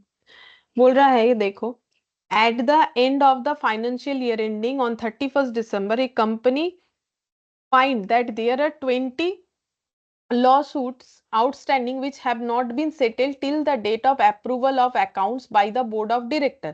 बोल रहा है जब तक अकाउंट्स का बोर्ड ऑफ डायरेक्टर के थ्रू से अप्रूवल नहीं हुआ है तब तक ये जो है मतलब अभी तक ये सारे जो केसेस है, यहाँ पर देखो लॉ सूट हुआ है इस कंपनी के अगेंस्ट में, कितना सारा 20 लॉ सूट्स हुआ है, बाकी पड़ा हुआ है, ठीक है। अभी तक वो सेटल डाउन नहीं हुआ है, और till the date of approval of accounts by the board of director, board of director ने अभी तक अकाउंट्स को अप्रूवल भी नहीं किया है, और ये अभी तक ये सारे केस 20 केसेस भी सेटल डाउन नहीं हुए। The possible outcome as estimated by the board is as follows. Possible outcome बोला है, ठीक है, कि ऐसा हो सकता है, तो चांसेस, ठीक है। तो क्या बोला है देखो, इन रेस्पेक्ट ऑफ 5 केसेस, 5 केसेस के लिए इनका चांसेस क्या बोला गया है, बोल रहा है कि 5 केसेस का चांसेस है कि ये जीत जाए, ठीक है, विन। नेक्स्ट 10 केसेस के बारे में क्या बोला है, लॉस लॉस लॉस, ठीक है, लूज हो जाए, ठीक है। लो डैमेजेस हाई डैमेजेस, देखो इसमें 40% डैमेज होगा, इसमें 10% डैमेजेस है, ठीक है। 2 लाख और 1,20,000, मतलब ये 40 के साथ इसको कंपेयर मत करो। जो लॉस हो जाएगा ये केस हारने पे, जो हमारा डैमेज होगा वो 1,20,000 का होगा, और जो हमारा इसमें डैमेज होगा वो 2 लाख का होगा। तो 2 लाख जो है वो हाई है कंपेयर टू 1,20,000, उसके हिसाब से लो डैमेज हाई डैमेज बोल रखा है। बाकी चांसेस जो है हारने का, इसमें 40% है, इसमें 10% है। ये परसेंटेज वो चांसेस जो है वो लूज होने का बता रहा है।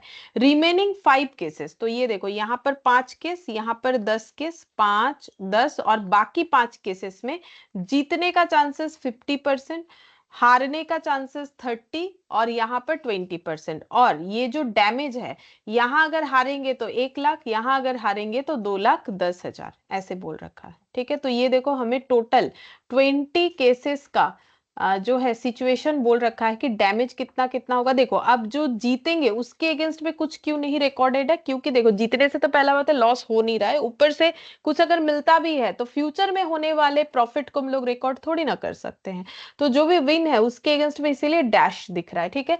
और जो हारने का है उसके अगेंस्ट में कितना चांसेस, मतलब कितना अमाउंट है वो हमें यहाँ पर दिया हुआ है। अब करने क्या बोला है देखो, outcome of each case is to be taken as separate entity. तो हर एक आउटकम को हम लोग सेपरेट एंटिटी की तरह ट्रीट करना है। Ascertain the amount of contingent loss and the accounting treatment in respect there of. तो हमें कंटिंजेंट लॉस जो है वो कितना है वो बताना है, और उसका अकाउंटिंग ट्रीटमेंट भी बताना पड़ेगा। देखो यहाँ पर ये जो विन है, यहाँ पर ये वाला जो विन है और ये वाला जो विन है, ये सब क्या है, कंटिंजेंट एसेट। कंटिंजेंट एसेट, ठीक है, पहला बात है एसेट, क्योंकि विन कंटिंजेंट क्यों, क्योंकि देखो यहाँ पर सारे चीज पॉसिबल आउटकम है, ठीक है, तो इसीलिए कंटिंजेंट, प्रोबेबल नहीं है। प्रोबेबल होता तो प्रोविजन क्रिएट करते, तो ये कंटिंजेंट एसेट है, ठीक है। अच्छा, और ये बाकी जो ये वाला है लॉस लॉस, ठीक है, ये भी मेरा क्या है, पॉसिबल है, प्रोबेबल तो है नहीं। ये भी मेरा पॉसिबल है, ये भी मेरा प्रोबेबल नहीं है। अच्छा, तो इसका मतलब कंटिंजेंट क्या हो जाएगा, लाइबिलिटी, इसीलिए यहां पर बोला है देखो ये कंटिंजेंट लाइबिलिटी हो जाएगा, दोनों ही तो प्रोबेबल है। तो देखो कंटिंजेंट यहाँ पर बोल ही दिया है, certain the amount of contingent loss, ठीक है, एंड द अकाउंटिंग ट्रीटमेंट। तो कैसे करके कैलकुलेट करेंगे, ये देखो,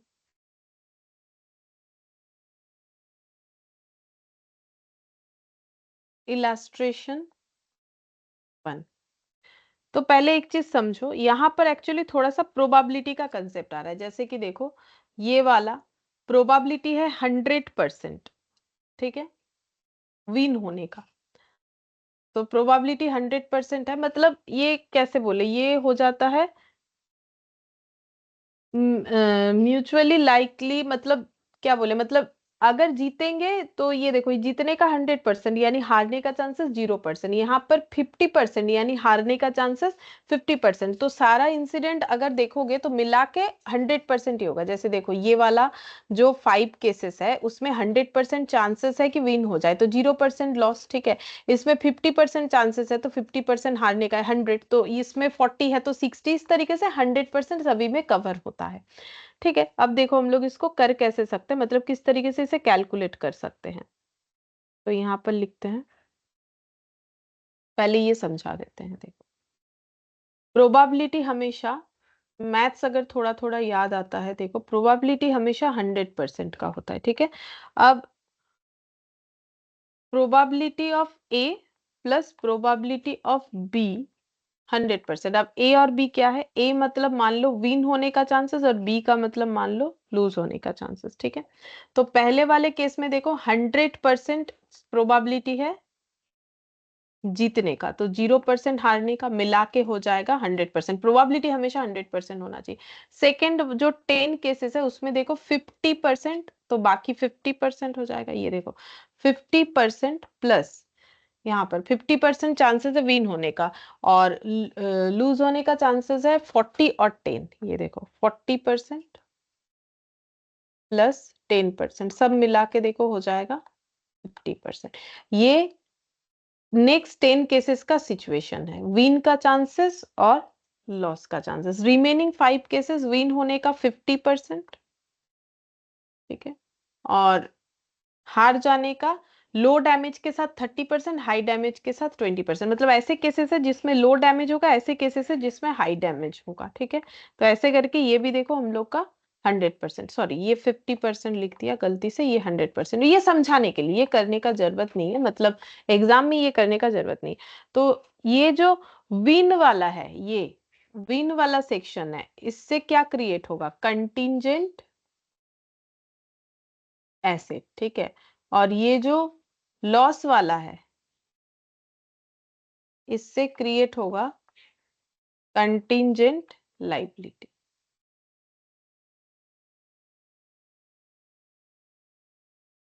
ठीक है, अब हम लोग कैसे करके इसे रिकॉर्ड करेंगे, देखो हमें तो लायबिलिटी रिकॉर्ड करना है, प्रॉफिट को तो रिकॉर्ड करना है नहीं, ठीक है।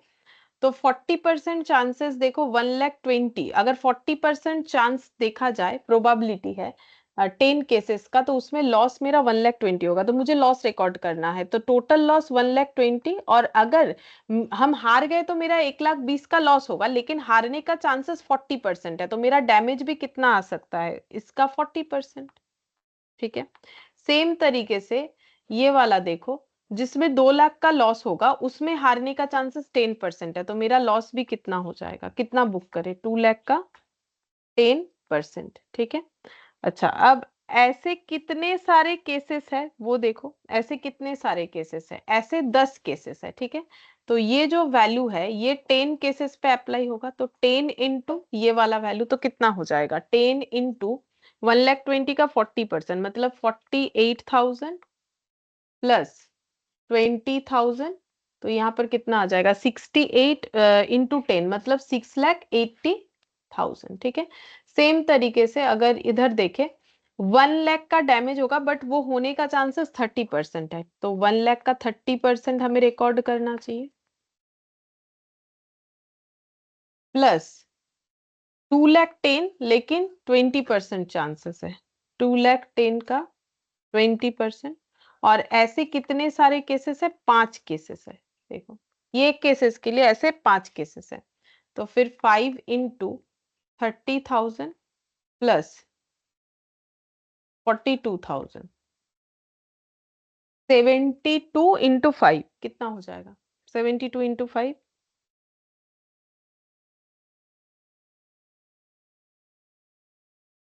3,60,000. टोटल करके कितना आएगा ये दोनों का,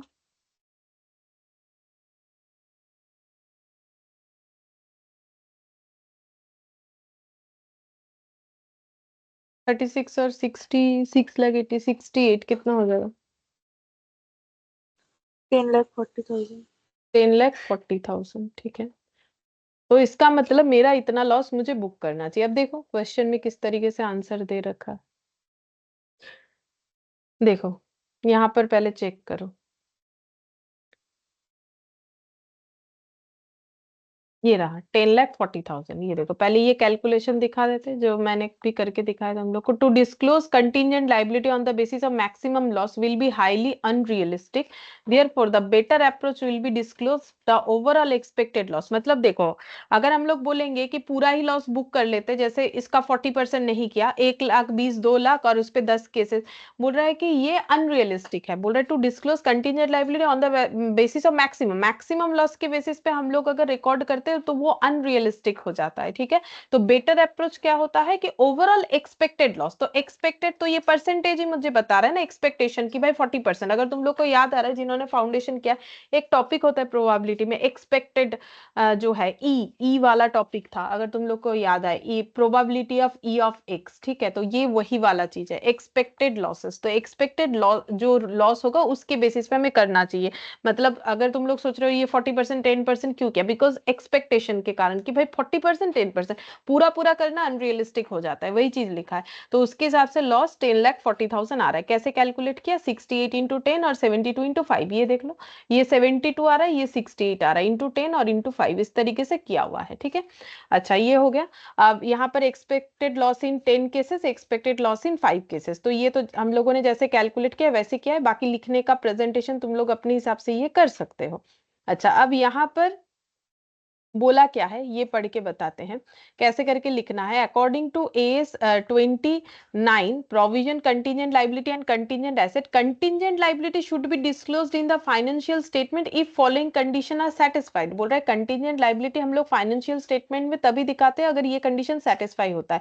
सबसे पहला, the there is a present obligation arising out of past events but not recognised as a provision. तो देखो अगर कुछ कंटीजेंसी है तो वो प्रोविजन तो कभी नहीं होता है ना, तो इन्होंने अपने हिसाब से लिखा है कि अगर कोई प्रेजेंट ऑब्लिगेशन क्रिएट हुआ है पास्ट इवेंट के वजह से बट वो प्रोविजन की तरह रिकॉग्नाइज नहीं हुआ है, इट इज नॉट प्रोबेबल, तो ये प्रोबेबल नहीं होना चाहिए, पॉसिबल तभी कंटीजेंसी होगा। It is not probable that an outflow of resources embodying economic benefit will be required to settle the obligation, obligation को सेटल करने के लिए हमारा कुछ आउटफ्लो होगा, इस बात का प्रोबेबिलिटी नहीं है। The possibility of outflow of resources embodying economic benefit is not remote, ये भी जोड़ दिया है ना, तो रिमोट है, ठीक है, मतलब रिमोट भी नहीं है लेकिन प्रोबेबल भी नहीं है, मतलब पॉसिबल है, इसीलिए तो पॉसिबल हो गया ना, possible obligation.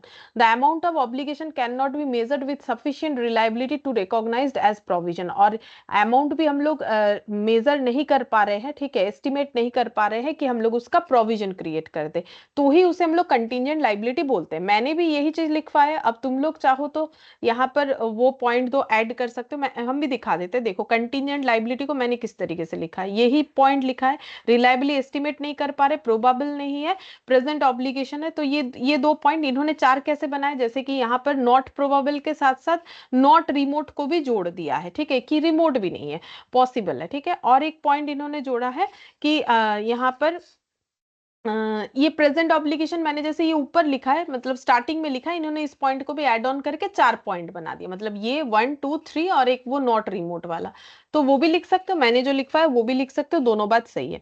In this case the probability of winning of first 5 cases is 100%, तो देखो पहले 5 केसेस में जीतने का चांसेस 100% है, ठीक है। अच्छा फिर क्या बोला है यहाँ पर,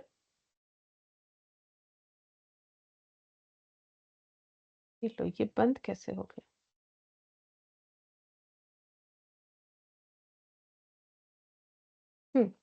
तो पहले जो है 5 केसेस में 100% है, and hence question of providing for contingent loss does not arise, तो फिर कंटीजेंट लॉस होने का तो कोई चांसेस नहीं है। The probability of winning of next 10 cases is 50%, देखो बाकी 10 केसेस यहाँ लिखा हुआ है, यहाँ से दिखाते अच्छे से दिख जाएगा, मैंने यहाँ पर लिख रखा है ना, बाकी जो 10 केसेस है यहाँ पर किया है, देखो बाकी जो 10 केसेस है उसके लिए देखो क्या है,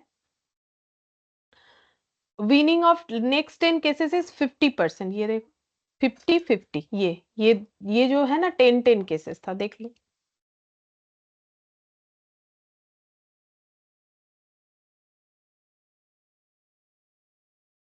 ये देखो नेक्स्ट 10 केसेस जो है उसमें विन होने का चांसेस देखो 40% और सॉरी 50% था, ये देखो ये 50% था, ये 100%, यहाँ पर ये 50% था नेक्स्ट 10 केसेस पे, वही बोला है। And for the remaining 5 cases 50%, और बाकी 5 केसेस पे 50%, मतलब जो कंटिजेंट एसेट में आ रहा है, ठीक है। तो कौन कौन सा बात बोल रहा है, ये 100 50 50 ये चीज बोल रहा है। अच्छा फिर बोल रहा है कि as per AS 29 we make provision if the loss is probable, हमें प्रोविजन तभी क्रिएट करना पड़ता है अगर लॉस मेरा प्रोबेबल होता है, बट क्वेश्चन क्वेश्चन में तो लॉस प्रोबेबल बोला नहीं है.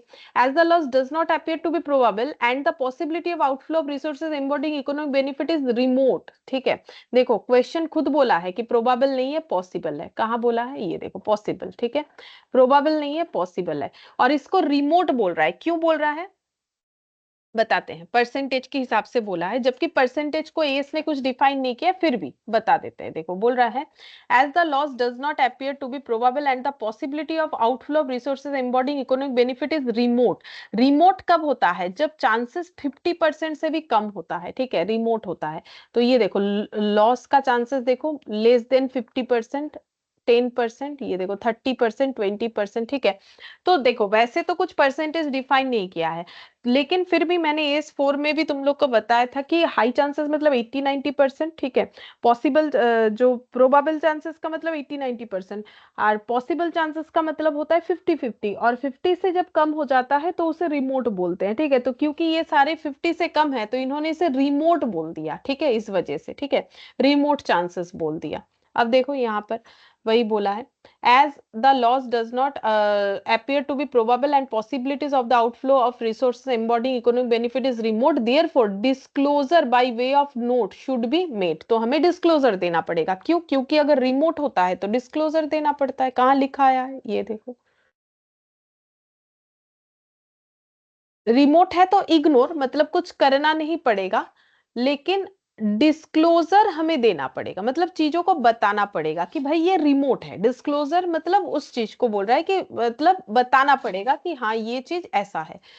For the purpose of disclosure, तो डिस्क्लोजर क्या देंगे? ये देंगे कि हाँ इतना मेरा लॉस हो सकता है. ठीक है, ये चीज बोला है. तो ये हम लोग का इलास्ट्रेशन 1 जो है हो गया. अब इलास्ट्रेशन 2 में दो क्वेश्चन है, देखो क्या बोला है. इलास्ट्रेशन 2, इसमें बोला है कि EXOX limited is in process of finalizing its accounts for the year ended 31st March 2002. The company seek your advice for the following. Company को कुछ एडवाइसेस चाहिए. क्या चाहिए? देखो बोल रहा है the company sales tax assessment for assessment year 2001-2 has been completed on 14th Feb 2004 with a demand of 2.76 crore. तो बोल रहा है कि कंपनी का टैक्स असेसमेंट ईयर 2001-2 का कंप्लीट हुआ है 14th Feb 2004 को. ठीक है, तो ये कैलकुलेट कर लेते हैं, मतलब यहाँ पर ड्रॉ कर लेते हैं. 2001-2 का कंप्लीट हुआ है 14th Feb 2000, मतलब यहाँ बना लेते x2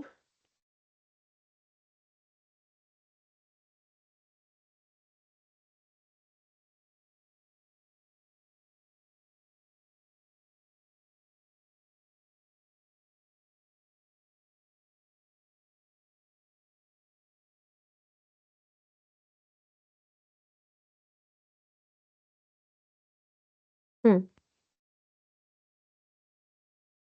x4 14th Feb 2004, तो 2001 to 3, और ये मार्च में खत्म होगा. ठीक है, फेब उसके पहले आ जाएगा. Has been completed on 14 Feb 2004 with a demand of 2.76 crore. तो यहाँ पर डिमांड हुआ है 2.76 करोड़ टैक्स पे करने का. ठीक है, अच्छा.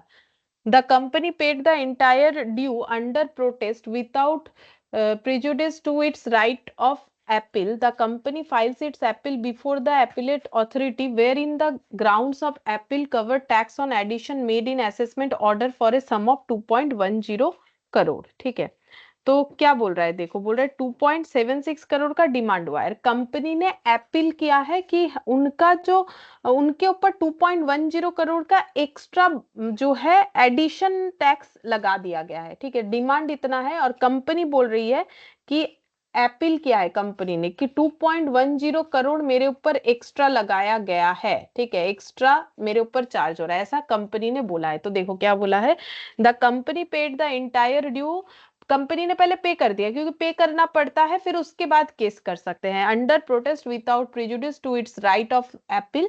फिर उसके बाद उन्होंने अपील का जो राइट है, मतलब जो अधिकार है कि भाई हम अपील चाहे तो कर सकते हैं, वो किया। The company files its appeal before the appellate authority wherein the, मतलब जहां करने से काम होगा, wherein the ground of appeal cover tax on additions made the assessment order for a sum of 2.10 crore. तो उनका कहना है कि एडिशंस मेरे ऊपर इतना एक्स्ट्रा लगा दिया गया है, ठीक है।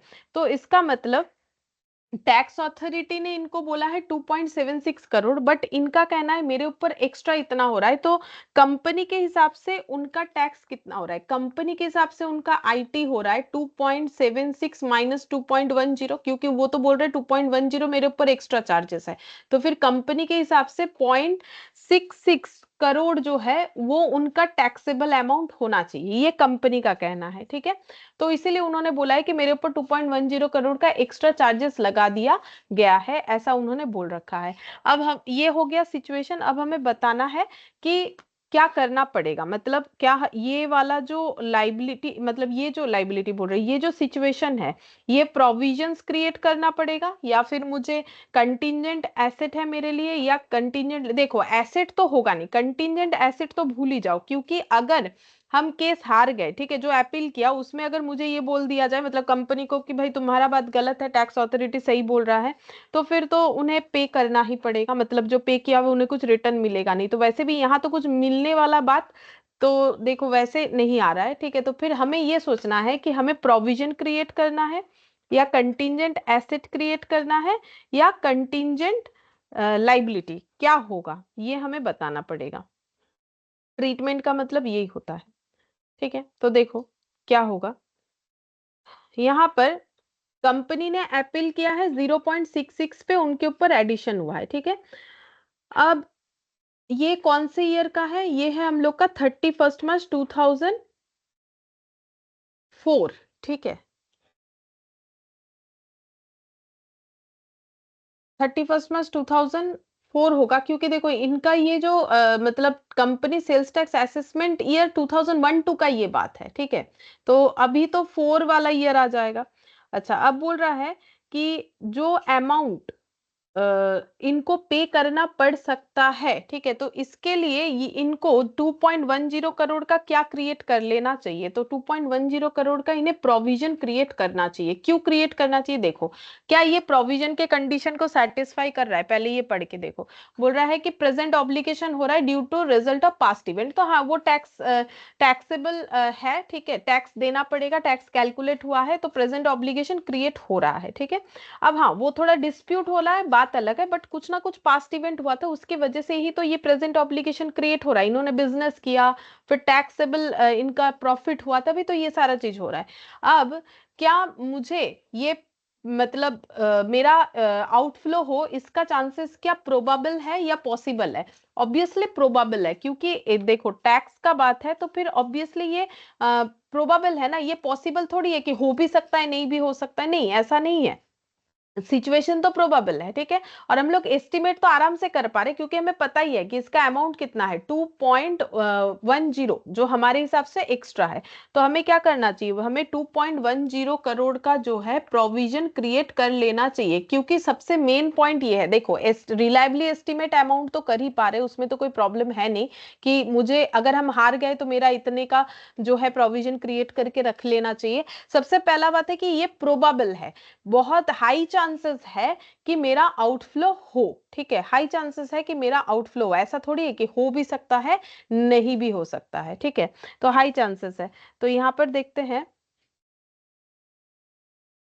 और अच्छा यहाँ पर एक चीज और देखो, यहाँ पर एक चीज और देखो, the company paid the entire due under protest without prejudicing to its right of appeal. अच्छा, तो उन्होंने ये जो एक्स्ट्रा इन्होंने इसके लिए अपील भी नहीं किया है, मतलब देखो ये 0.66 करोड़ जो है ना, इन्होंने ये पूरा पे कर दिया ना, उसके बाद अपील किया है। देखो यहाँ पर कैसे लिखा है, ये देखो यहाँ पर लिख रहा है, since the company is not appealing against the addition of 0.66 crore, the same should be provided for in its accounts for the year ended on 31 March 2004, the amount paid under protest can be kept under the heading loans and advances and disclose as contingent liability of 2.10 crore. अच्छा, contingent liability होगा, provision नहीं होगा।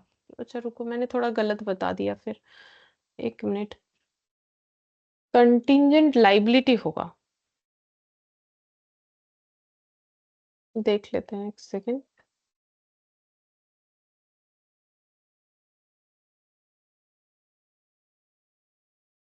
Present obligation not probable reliably estimate, estimate तो कर पा रहे हैं, ठीक है। नॉट प्रोबेबल हो रहा है, नॉट प्रोबेबल सिंस द, क्यों बोल रहा है not probable? Company is not appealing against the addition of 0.66 crore. Addition है 0.66 करोड़। अच्छा, एडिशन है 0.66 करोड़।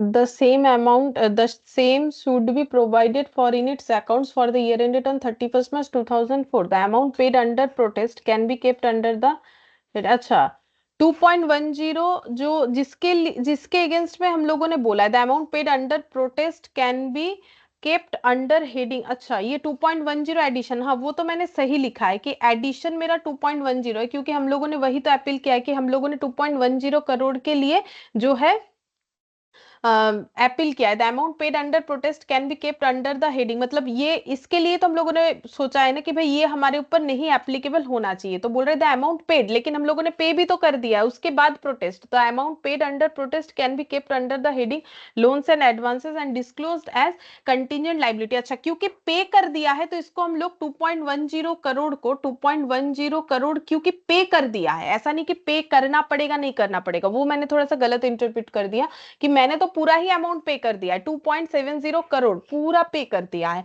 जिसमें से 2.10 के लिए हम लोगों ने अपील किया है। तो ये मेरा लोन्स एंड एडवांसेस बोल के बैलेंस शीट में जो हेडिंग होता है उसके अंडर आएगा कि हम मान रहे हैं कि ये मैंने एडवांस किया है, मुझे वापस मिल जाएगा अगर हम केस जीत जाते हैं, ये एडवांस टैक्स के तरह हम ट्रीट कर रहे हैं, ठीक है। और ये मिलेगा कि नहीं मिलेगा वो तो डिपेंड कर रहा है कि हम केस जीतेंगे कि हारेंगे, इसीलिए इसे हम लोग कंटिंजेंट लाइबिलिटी बोल के दिखाएंगे। कंटिंजेंट लाइबिलिटी, ये मेरा कंटिंजेंट लाइबिलिटी बोल के फुट नोट में भी आ जाएगा, लेकिन क्योंकि मैंने पे कर दिया है तो बैलेंस शीट में लोन्स एंड एडवांसेस के अंडर लिखना पड़ेगा, ये चीज बोला है, ठीक है, क्योंकि मैंने पे कर दिया। The amount paid under protest can be kept under the heading loans and advances, मतलब बैलेंस शीट के अंदर। और डिस्क्लोजर कहाँ लगेगा? ये एज ए कंटिंजेंट लाइबिलिटी के तौर पे फुट नोट पे बैलेंस शीट में डिस्क्लोज हो जाएगा। कंटिजेंट लाइबिलिटी क्यों है? क्योंकि फ्यूचर इवेंट के ऊपर डिपेंड कर रहा है कि फैसला कंपनी के फेवर में हो रहा है कि टैक्स अथॉरिटी के फेवर में, उसके हिसाब से डिपेंड कर रहा है कि ये पैसा मुझे वापस मिलेगा या नहीं मिलेगा। तो क्योंकि मिल जाएगा तो प्रॉफिट होगा, तो प्रॉफिट तो बुक करना अलाउड नहीं है, तो नहीं मिलेगा तो लॉस होगा, तो एज ए कंटिजेंट लाइबिलिटी से हम लोग दिखा सकते हैं। ये हो गया 2.10 करोड़ का जो सिचुएशन है। बाकी यहां पर जो बोल रहा है कि कंपनी ने 0.66 करोड़ के लिए तो किसी तरीके का अपील नहीं किया, क्योंकि कंपनी तो मान रही है कि मुझे 0.66 करोड़ का टैक्स देना ही है, तो same should be provided for in its accounts for the, तो ये टैक्स एक्सपेंसेस बोल के 31 मार्च 2004 को एक्सपेंस बोल के दिखा दिया जाएगा। तो यही चीज बोल रहा है, company is not appealing against the addition of 0.66 crore, the same should be provided for in its accounts for the year ended on 31 March 2004, ठीक है। तो ये हो गया, तो दो आंसर होगा, एक ये तो मेरा चला जाएगा ईयर एंड में, ईयर एंड में फाइनेंशियल स्टेटमेंट में 31 मार्च 2004 वाले फाइनेंशियल स्टेटमेंट में चला जाएगा, और ये मेरे लोन्स एंड एडवांसेस के तौर पे बैलेंस शीट में आएगा, बिकॉज पे किया गया अमाउंट है। और अगर मेरा ये चला गया, मतलब मेरे फेवर में केस नहीं हुआ, तो ये कंटिजेंट लाइबिलिटी के तौर पे डिस्क्लोजर दिखाना पड़ेगा, ये चीज बोला है, ठीक है। फिर क्वेश्चन नंबर 2 में देखते हैं क्या बोल रहा है। The company has entered into a wage agreement in May 2002 whereby the labor union has accepted a revision in wage from June 2001। तो कंपनी के साथ लेबर यूनियन का एक नया वेज एग्रीमेंट हुआ है, ठीक है।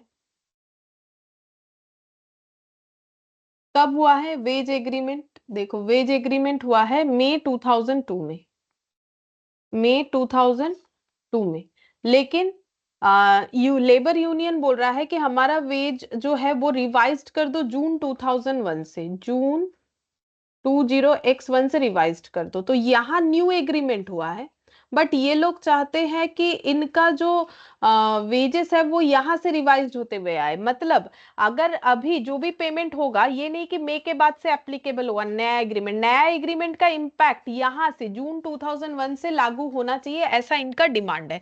The agreement provided that the hike till May 2002 will not be paid to the employees।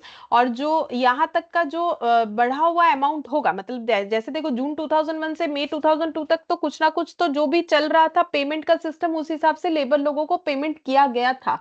लेकिन अब ये लोग बोल रहे हैं कि जो न्यू एग्रीमेंट में हाइक हुआ है, ठीक है, सैलरी का या वेजेस का जो भी बोलो, उसका इम्पैक्ट मुझे जून से देना है। मतलब पहले मान लो 10,000 करके दिया जा रहा था और अभी मान लो दिया जा रहा है 12,000 करके, तो बोल रहा है ये 2,000 जो एक्स्ट्रा उसका इम्पैक्ट जून से भी दे दो। तो 2,000 करके इतने सारे मंथ का, इतने सारे लेबर का जितना होगा वो भी प्रोवाइड करना पड़ेगा। बट यहाँ पर बोला है वो प्रोवाइड मत करो, पे मत करो, ये कब दोगे, जब रिटायर करेगा लेबर तब दे देना।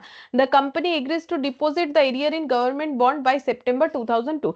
और कंपनी ने क्या किया है कि क्योंकि रिटायरमेंट के टाइम पे देना पड़ेगा तो खर्चा वर्चा हो जाएगा, तो इन्होंने इसको बॉन्ड में इन्वेस्ट कर दिया है। अब हम लोग को ये बताना है कि इसका ट्रीटमेंट क्या करेगा कंपनी, ठीक है। तो इसका मतलब देखो, ये जो जून 2001 से मार्च 2002 तक का जितना भी अमाउंट है, ठीक है, वो कंपनी को क्या करना पड़ेगा, कंपनी उसे यहां पर देखो, ये जो एरियर अमाउंट है, arrear amount from X1, June X1 से लेके मई 2002, ठीक है, ये हमें 31 मार्च जो 2002 आएगा, ठीक है, 31 मार्च 2002 तक के अकाउंट में हमें ये एरियर अमाउंट जो है दिखा देना चाहिए। मतलब इस साल के, क्योंकि देखो ये मेरा ड्यूरिंग द ईयर का खर्चा हो गया, मतलब सिंपल फाइनल अकाउंट सोचो, मेरा जून का मतलब जो ईयर चल रहा था, जून 2001 कौन से वाले ईयर में कवर हुआ होगा, 1 अप्रैल 2001 से लेके 31 मार्च 2002 तक के फाइनेंशियल ईयर में ये पीरियड कवर हो रहा है, ठीक है, ये पीरियड कवर हो रहा है। तो इस पीरियड का हम लोगों ने खर्चा पे कर दिया, लेकिन फिर से नया कोई एग्रीमेंट हुआ, नया कोई मतलब सिचुएशन क्रिएट हुआ, उस वजह से जो एक्सेस अमाउंट जो कि पे करना पड़ेगा, लेकिन अभी नहीं, फ्यूचर में जब लेबर रिटायर करेगा तब पे करेंगे, लेकिन है तो इस पीरियड का खर्चा, इस पीरियड के लेबर का खर्चा, तो इस पीरियड में वो खर्चे को दिखा देना चाहिए, ठीक है। तो यहां पर देखो वही किया है। The arrear for the period from June 2001 to March 2002 are required to be provided for in the accounts of the company for the year ended on 31st March 2002। तो यहाँ पर हम लोग 31st March 2002 में दिखाएंगे। क्यों? क्योंकि ये लेबर का जो खर्चा है ये इस फाइनेंशियल ईयर को रिलेट कर रहा है, जैसे हमारा किसी फाइनेंशियल ईयर को रिलेट कर रहा है तो उसी फाइनेंशियल ईयर में दिखाते हैं ना, तो वहां पर हमें दिखाना पड़ेगा, ठीक है, जो भी एरियर अमाउंट है। अच्छा, अब यहाँ पर कुछ एमसीक्यू दिया है, उसके पहले यहाँ दो क्वेश्चन है, दो या तीन क्वेश्चन है, ये कर लेते हैं, ठीक है। सबसे पहले बोला है देखो, Sun Limited has Sun Limited has entered into a sale contract of 5 crore with X Limited during 2001 to financial year. The profit of its transaction is 1 crore. The delivery of the goods to take place during the first month of 2002-3 financial year.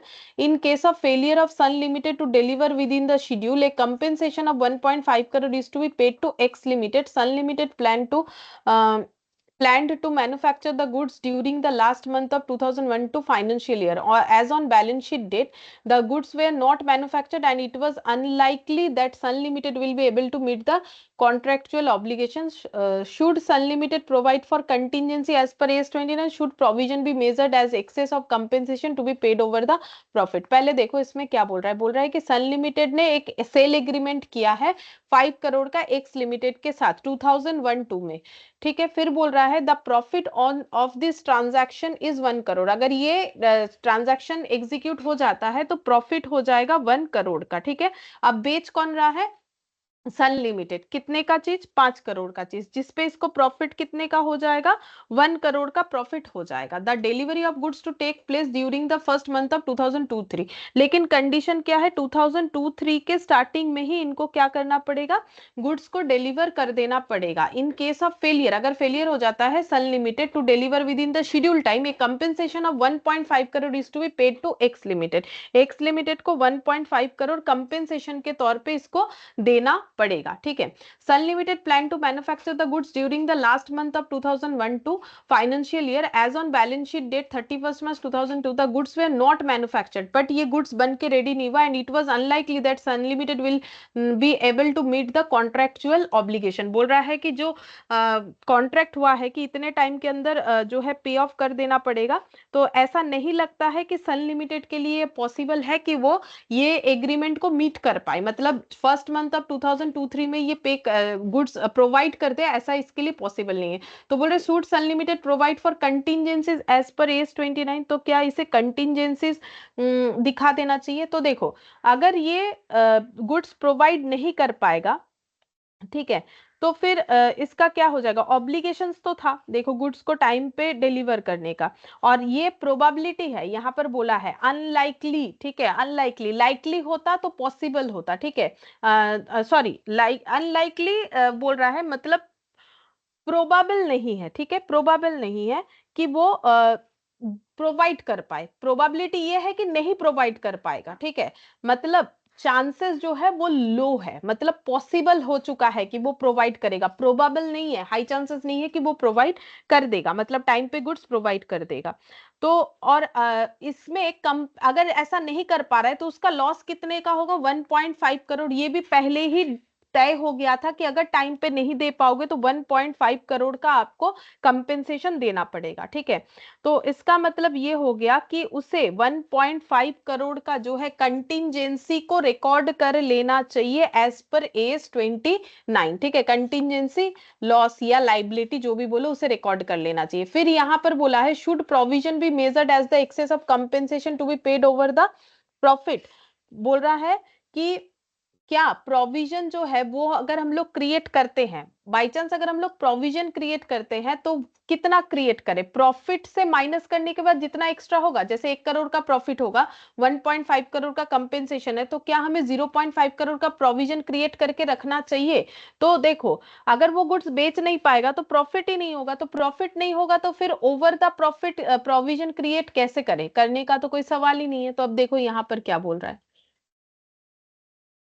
यहाँ पर बोला है कि S 29 provision contingencies liability and contingent asset provides that when an enterprise has a present obligation as a result of past event that probably, ठीक है, probably requires an outflow of resources and reliable estimate can be made of the amount of obligation, a provision should be recognise, ठीक है। तो हमें provision recognise तभी करना चाहिए अगर हमारा आउटफ्लो जो है वो प्रोबेबल हो रहा है। Sun Limited has obligation to deliver the goods within the schedule time as per the contract, it is probable that Sun Limited will fail to deliver the goods within the schedule, ठीक है, तो ये तो high chances है कि वो दे नहीं पाएगा।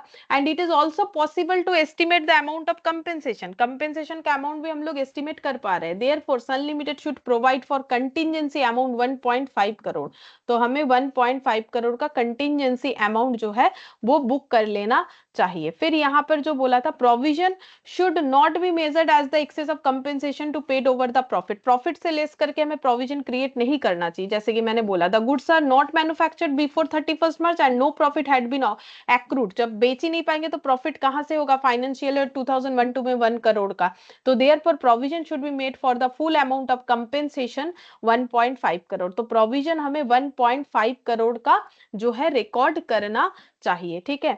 और कंटिजेंसी अमाउंट कितना होगा, 1.5। कंटिजेंसी अमाउंट का मतलब क्या है, देखो कंटिजेंसी अमाउंट का मतलब जो अमाउंट हमें पे ऑफ करना पड़ सकता है फ्यूचर में। देखो क्योंकि अभी लग रहा है कि ऐसा चांसेस हाई है कि हम लोग नहीं कर पाएंगे, ठीक है, नहीं समय पे डिलीवर कर पाएंगे, तो पूछा था कंटिजेंसी अमाउंट, तो कंटिजेंसी अमाउंट तो 1.5 करोड़ होगा, ठीक है। और ये कंटिजेंसी अमाउंट क्यों हो रहा है, क्योंकि देखो यहाँ पर बोल दिया है when an enterprise has a present present enterprise का प्रेजेंट ऑब्लिगेशन है, क्या है, गुड्स को टाइम पे डिलीवर करना। और क्यों, क्योंकि पास्ट में कॉन्ट्रैक्ट हुआ था। That probably requires an outflow of resources and reliable estimate can be made amount of obligation provision should be recognised. तो क्योंकि हम लोगों का पास्ट इवेंट के वजह से प्रेजेंट ऑब्लिगेशन हुआ है, प्रोबेबिलिटी है कि हमारा, हाई चांसेस है कि हमारा आउटफ्लो हो रिसोर्सेस का, जैसे कि 1.5 करोड़ का, ठीक है।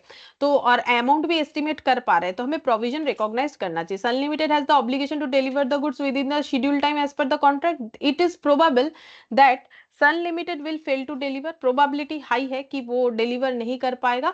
और it is also possible to estimate, और हम लोग अमाउंट भी एस्टिमेट कर पा रहे हैं, तो फिर कंटिजेंसी अमाउंट इतना हो जाएगा। लेकिन वहां पर बोला था क्या एक्सेस ऑफ प्रॉफिट बुक करना चाहिए, बिल्कुल नहीं, 1.5 करोड़ पूरा बुक कर लेना चाहिए, ठीक है। फिर 7th नंबर में क्या बोला है, देखो, बोल रहा है an oil company has been has been containing land for several years, it does not clean up because there is no legislation requiring cleaning up। अच्छा, तो बोल रहा है कि एक कंपनी है जो किसी जमीन को बहुत दिनों से यूज कर रही है, बट उसे साफ सफाई नहीं कर रही है, क्योंकि लॉ के हिसाब से कुछ ऐसा बोला नहीं है, इसीलिए वो जैसा कर रही है वैसा, जैसे कि फैक्ट्री वैक्ट्री चलता है, अगर रूल्स ना बनाए कि भाई पोल्यूशन कंट्रोल करना है, ये लगाओ वो लगाओ, तो फिर लोग नहीं मानते हैं ना। तो वैसे ही बोल रहा है कि अब कुछ क्लीनिंग नहीं कर रही, जस्ट एज ए यूज किए जा रही है, क्योंकि कुछ लॉ था नहीं। At 31st March it is virtually certain that a law requiring a cleaning up of land already will be enacted shortly after the year end is provision presently necessary। अच्छा, बोल रहा है ईयर एंड में, मतलब ये जो 2001 है, 31 मार्च 2001 के एंड में ये लग रहा है कि लॉ आ जाएगा। तो क्या इन्हें प्रोविजन क्रिएट कर लेना चाहिए, किस बात का, कि जब इनको फिर क्लीनिंग करने का ऑर्डर मिलेगा, क्लीनिंग करवाने का एक खर्चा होगा, ठीक है। तो खर्चा जो होगा, तो क्या इन्हें इसका प्रोविजन क्रिएट करना चाहिए। तो देखो, प्रोविजन कब क्रिएट होता है, जब हम लोगों का अमाउंट एस्टिमेट हम लोग कर पाए कि कितना खर्चा होगा इस क्लीनिंग के अगेंस्ट में बोले, और हम लोग का पास्ट इवेंट के वजह से कोई प्रेजेंट ऑब्लिगेशन होगा। तो देखो, पास्ट इवेंट तो है, हम लोगों ने लैंड को यूज किया है, गंदा किया है, ठीक है, तो प्रेजेंट हमारा कुछ ऑब्लिगेशन तो क्रिएट हो रहा है। लेकिन 3 कंडीशन हाँ हाँ होता है, तब जाके प्रोविजन क्रिएट होता है ना। तो प्रेजेंट ऑब्लिगेशन तो है पास्ट इवेंट के लिए। अब बाकी दो है कि क्या हम लोग रिलायबली मेजर कर पा रहे हैं कि कितना हमें जो है प्रोविजन क्रिएट करना चाहिए, क्या हम लोग रिलायबली वो मेजर कर पा रहे तो ही करेंगे। और दूसरा है कि हम लोग का ये चांसेस क्या है, प्रोबेबल है कि नहीं है, ठीक है। तो उसके हिसाब से हमें प्रोविजन क्रिएट करना पड़ेगा, ठीक है। तो देखो क्या लिखा है यहाँ पर, बोल रहा है as per S 29 of S 20 as per para 29 of AS 29, a provision contingent liability and contingent asset, a past event will lead to present obligation when the enterprise has no realistic alternative to settle the obligation created by the past event। इतना नहीं भी बोलोगे, जैसा बोल रहे थे वैसा ही बोल सकते हो। However, when environmental damage is caused, there may be no obligation to remedy the consequences, ठीक है। तो बोल रहा है कि जब कोई environmental damage होता है, देयर में बी नो ऑब्लिगेशन, नॉर्मली कोई ऑब्लिगेशन नहीं होता है टू रेमेडी द कंसिक्वेंस। मतलब देखो, वैसे कोई ऑब्लिगेशंस तो हम लोग सोचते हैं नहीं, जो कि हमें सोचना चाहिए जब तक लॉ नहीं बन जाता है। The causing of the damage will become an obligation event when a new law requires the existing damage to be rectified. जब तक लॉ नहीं बनेगा तब तक हमारे दिमाग में कहाँ जाता है कि ये हमें नहीं करना चाहिए, हम लोग जैसा चाहे कर रहे हैं, ठीक है। तो लॉ बनाया गया इसीलिए भाई ऐसे मत करो वैसे मत करो, जबकि हमें खुद ही ये सोचना चाहिए था। तो जो भी हो, यहाँ पर बोला है जो कि नॉर्मली तो कोई देखो ऑब्लिगेशंस हम लोग मानते हैं नहीं, तो इसीलिए लॉ बन जाता है रेक्टिफाई करने के लिए सिचुएशन को। Where details of proposed new law have yet to be finalized, अभी तक finalized नहीं हुआ है। An obligation arise only when the legislation is virtually certain to be enacted। जब तक ये law सचमुच का virtually enacted नहीं होता है, तब तक तो देखो हमारा कोई obligations जो है arise नहीं होगा। तभी arise होगा जब वो law applicable हो जाएगा या enacted हो जाएगा। In the given case it is virtually certain that law will be, अब देखो यहाँ पर बोल रहा है virtually certain है, law जो है enact होगा, क्योंकि बोला है ना इस साल के एंड से एक ईयर दे दिया, requiring cleaning up of land already जो इन्होंने गंदा कर रखा है। Therefore an oil company has to provide for such clean up cost in the year in which the law is virtually certain to be enacted. तो बोल रहे जिस साल ये लॉ एप्लीकेबल होगा, ठीक है, उस साल उस खर्चे को उन्हें रिकॉर्ड कर लेना चाहिए, ये बोला है, ठीक है, जिस साल ये लॉ एप्लीकेबल होगा तो उसके हिसाब से। Therefore an oil company has to provide for such clean up cost in the year. कौन से साल, मतलब वो खर्चा बोल के रिकॉर्ड कर देना है, जिस साल वो लॉ लगेगा उस साल ही हमें खर्चा करके उसको क्लीन अप करवाना पड़ेगा, तो उस साल हमें उसे एक्सपेंस बोल के रिकॉर्ड कर लेना पड़ेगा, ये चीज बोला है। फिर 8th नंबर में बोला है, वही सेम ऐसा एक क्वेश्चन है जैसे हम लोगों ने थोड़ी देर पहले किया था। A Limited provides after sales warranty for 2 years to its customers based on past experience. A Limited जो है उसने सेल्स वारंटी दिया है 2 साल का अपने कस्टमर को, पास्ट एक्सपीरियंस के according. The company has the following policy for making provision for warranties on the invoice amount. तो जो सेल अमाउंट है उसके ऊपर उन्होंने वारंटी का प्रोविजन बना रखा है। The remaining balance warranty period less than 1 year अगर हुआ तो 2%, मोर देन 1 year हुआ तो 3% का प्रोविजन क्रिएट करेंगे। इनवॉइस डेट ये है 11th of Feb, ठीक है, 25th of December 2004 October, 1,35,000। Calculate the provisions to be made for warranty under AS 29 as at 31st March 2001 and 31st March 2002। Also compute amount to be debited to profit and loss account for the year ended 31st March 2002। ठीक है, देखो कैसे करके किया है यहाँ पर। Provisions जो है वारंटी के लिए कैसे क्रिएट होगा, 31st March 2001 का देखो यहाँ पर इनवॉइस वैल्यू के ऊपर होगा, तो 31st March 2001 में और 31st March 2002 के अकॉर्डिंग, तो 31st March 2001 का मतलब ये वाला x0 60,000 और 40,000।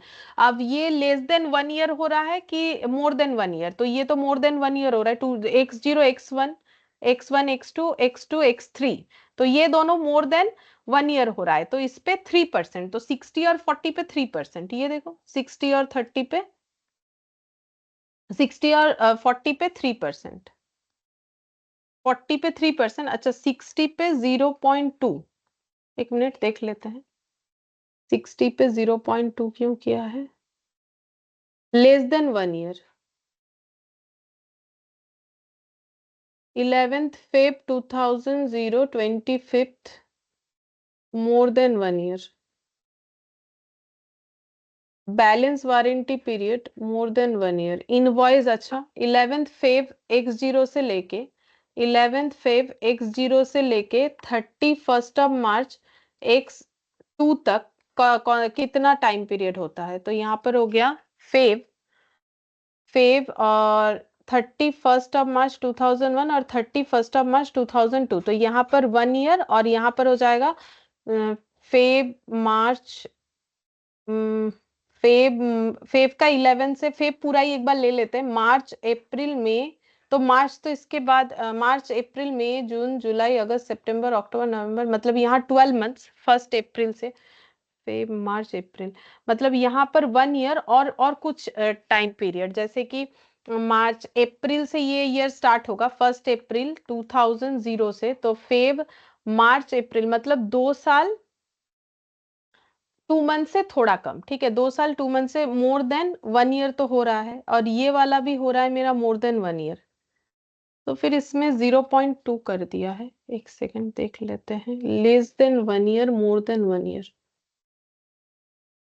31st March 2001 के हिसाब से, ओ ओ ओ 31st March 2001 और 2002, ओ 2001 और 2002 के हिसाब से करना पड़ेगा, ऑल्सो कंप्यूट द, अच्छा, तो अगर 31st March 2001 के हिसाब से देखें तो फिर ये लेस देन 1 year हो रहा है, क्योंकि पूरा एक साल कंप्लीट होने के लिए तो 1 अप्रैल, ये देखो ये होना चाहिए 1 अप्रैल x0 से 31st of March x1 तक, ठीक है, ये वाला अप्रैल से, लेकिन ये है x0 का फेब फेब हो रहा है, तो फेब x0 x1, चलो ड्रॉ कर लेते हैं, यहाँ ड्रॉ कर लेते हैं, सबसे बेस्ट है।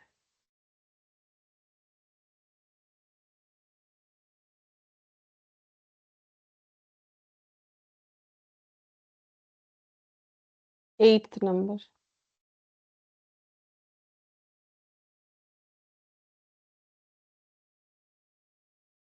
2 years का warranty based on the past experience the company has the following policy for making provision. तो यहाँ पर 11th Feb X0, तो 1st April X0 से लेके 31st of March X1, 11th of Feb मतलब इसके आगे आ जाएगा 11th of Feb X0। यहाँ पर एक इनवॉइस बना है 25th of December X0, तो यहाँ पर हो जाएगा 25th of December X0। ये इनवॉइस डेट, इनवॉइस, ये इनवॉइस, ये एक इनवॉइस डेट बन गया, ठीक है। और 4th October X1, 4th October X1 invoice, ठीक है। 31st of March 2002, तो हर एक ईयर एंड के हिसाब से हमें देखना है। कैलकुलेट द प्रोविजंस, ठीक है। तो कौन सा कितने साल का अभी प्रोविजन बाकी है, तो ये 31st March ये वाला देखा जाए तो ये तो मेरा मोर देन 1 ईयर हो रहा है। और 25th December वाला अगर देखे तो ये तो मोर देन 1 ईयर हो रहा है, ये लेस देन 1 ईयर हो रहा है। मोर देन 1 ईयर हुआ तो 3% और लेस देन 1 ईयर हुआ तो 2%, ठीक है। और 4th October ये वाला भी लेस देन 1 ईयर, यानी कि 2%। तो 60, 40, 1,35,000, 60, 40, 1,35,000 चेक करते हैं।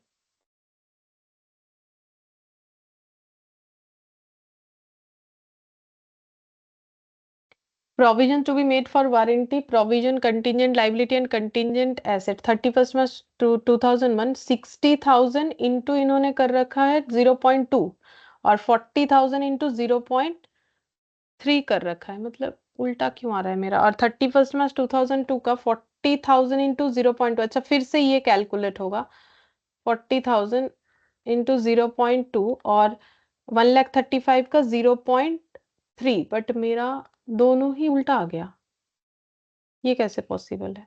Amount debited to profit and loss account for the year ended, ये 4,850 minus 2,400, amount debited to PL 2,450। No provision will be made on 31st March 2002 in respect of sales amounting 60,000 made on 11th Feb as the warranty period of 2 years has already expired. अच्छा, जिस दिन बेचा है उस दिन से लेके 2 years देखना पड़ेगा, ठीक है, इनवॉइस डेट से लेके।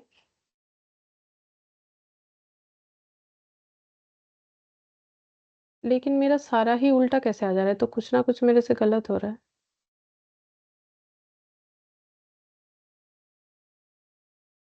After 2 years of its customer, sales warranty 2 years का है, तो 11th Feb से लेके 2 years कब कंप्लीट होगा उस हिसाब से हमें देखना पड़ेगा। 11th Feb X0, 11th Feb X1 और 11th Feb X2, ये मेरा 2 years कंप्लीट होगा। तो 11th Feb X1 में जो है, ओ हाँ, तो उस हिसाब से होगा ना, इसीलिए मेरा गलत हो रहा है। जब सेल हो रहा है उसके हिसाब से, इनवॉइस डेट के हिसाब से, जब जब मैंने किसी को बेचा उसके बाद से 2 साल काउंट करना चाहिए था मुझे। हम सिर्फ ईयर के हिसाब से कर दे रहे हैं गलती से। तो ये देखो, इनका 2 साल ऐसे कंप्लीट होगा, ठीक है, इनका 2 साल ऐसे कंप्लीट होगा। तो यहाँ पर अगर 60,000 का इनवॉइस रेज हुआ है तो इसका 2 साल कंप्लीट हो जाएगा 11th of Feb 2002 में। मतलब X0, X2, X0, X1,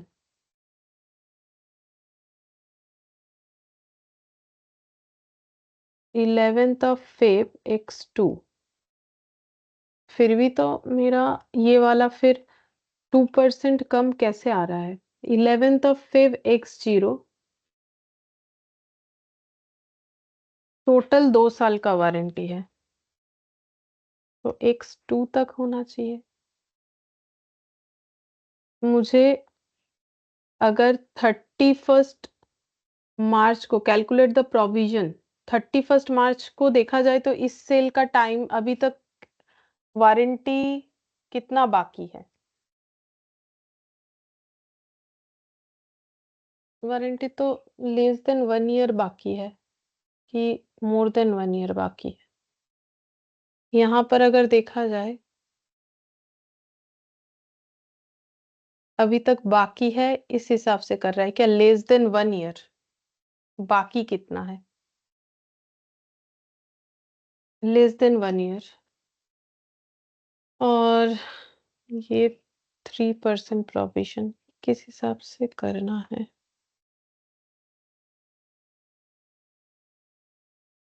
40,000 के ऊपर 0.3, फिर 31 मार्च को अगर जाते हैं तो 40,000 के ऊपर, तो ये कैलकुलेशन मुझे अभी दिमाग में नहीं आ रहा है कैसे करके किया है इन्होंने। बट इतना देखो, हम बता देते, ये बता देंगे बाद में। ये मतलब इनवॉइस डेट से शायद काउंट करना है कि कितना रिमेनिंग है, उस हिसाब से करना पड़ेगा, तो अभी मेरे दिमाग में नहीं आ रहा है। तो जो भी हो, प्रोविजन हमें जितना जितना बोल दिया है हम लोगों ने उतने उतने पे किया है। देखो क्या प्रोविजन क्या होगा, अगर मेरा वारंटी 1 साल से कम बाकी है तो 2%, और ज्यादा है तो 3%। और वो ज्यादा कम वो थोड़ा देखना पड़ेगा कि क्यों इस पे 2% 3% हो रहा है। फिर ये जो क्या है वो हम बता देते हैं। देखो 31 मार्च 2002 में टोटल प्रोविजन निकल के आया 4850, और उसके पहले हम लोगों ने ऑलरेडी प्रोविजन कितना कर रखा है 2400। तो इस बार कितना करेंगे, मतलब ये तो क्यूमुलेट हो गया ना ओवरऑल प्रोविजन, क्योंकि 40 पे हुआ फिर से, तो मतलब क्यूमुलेट हो गया 4850 का जो प्रोविजन है वो क्यूमुलेट हो गया है। ऑलरेडी हम लोगों ने 2400 का प्रीवियस ईयर में प्रोविजन क्रिएट कर रखा था, तो इस बार 2450 का प्रोविजन क्रिएट कर रखेंगे। और बोल रहा है no provision will made on 31 March 2002, बोल रहा है 60,000 वाले पे। और 2002 तक का कोई प्रोविजन क्रिएट करने का जरूरत नहीं, क्योंकि 11 फेब 20x0 में बेचने का मतलब है वारंटी पीरियड 2 साल का एक्सपायर हो गया है 31 मार्च 2002 को। वो तो दिख रहा है, देखो 11 फेब 2002 को जो है इनका 2 साल कंप्लीट हो जाता है, अगर ये इनवॉइस हो रहा है तो इनवॉइस डेट, ठीक है, उस हिसाब से देखा जाए तो 31 मार्च के पहले ही इनका जो है 2 साल कंप्लीट हो जा रहा है। तो 31 मार्च 2002 को इसीलिए 60,000 पे कोई प्रोविजन इन्होंने क्रिएट नहीं किया है, ठीक है। 1,35,000 पे किया है, 40 पे किया है, क्योंकि 1,35,000 का तो देखो यहाँ खरीदा गया था 1,35,000, ठीक है। 1,35,000 का 2002 में प्रोविजन कितना होना चाहिए, क्योंकि उसका अभी भी 2 साल जो इनका, देखो इसमें 0.3 इसीलिए हुआ है क्योंकि अभी भी 2 साल कंप्लीट नहीं हुआ है, ठीक है। देखो 2 साल का कंप्लीशन इसका कब होगा, 1,35,000 का 2 साल का कंप्लीट होगा 4 अक्टूबर 2001 से अगर देखें तो 4 अक्टूबर 2002 तक 1 साल, फिर 4 अक्टूबर 2003 तक 2 साल होगा। तो अभी यहाँ पर तो बस कुछ ही महीना कंप्लीट हुआ है, मोर देन 1 ईयर जो है अभी भी वारंटी पीरियड बाकी है, इसीलिए इसमें 0.03% लगा है, मतलब 3% लगा है, ठीक है। और 40,000 पे 2% इसीलिए लगा होगा, यहाँ पर 40,000 का सेल हुआ है। अब इसका देखते हैं कि कितने दिन का होगा, तो X0 25 दिसंबर X1, ठीक है, और 25 दिसंबर X2 तक जो है ये पूरा पीरियड चलेगा, सेल पीरियड, ठीक है। तो X0 यहाँ पर 25 दिसंबर X2, तो 25 दिसंबर X2 मतलब यहाँ पर आ जाएगा 25 दिसंबर X2। तो जब हम लोग 31 मार्च 2002 को बना रहे तब देखो यहाँ पर वारंटी 2 साल से कम बच रहा है, बस इतना वारंटी पीरियड बच रहा है, ठीक है, इसीलिए इसमें 0.02 किया है।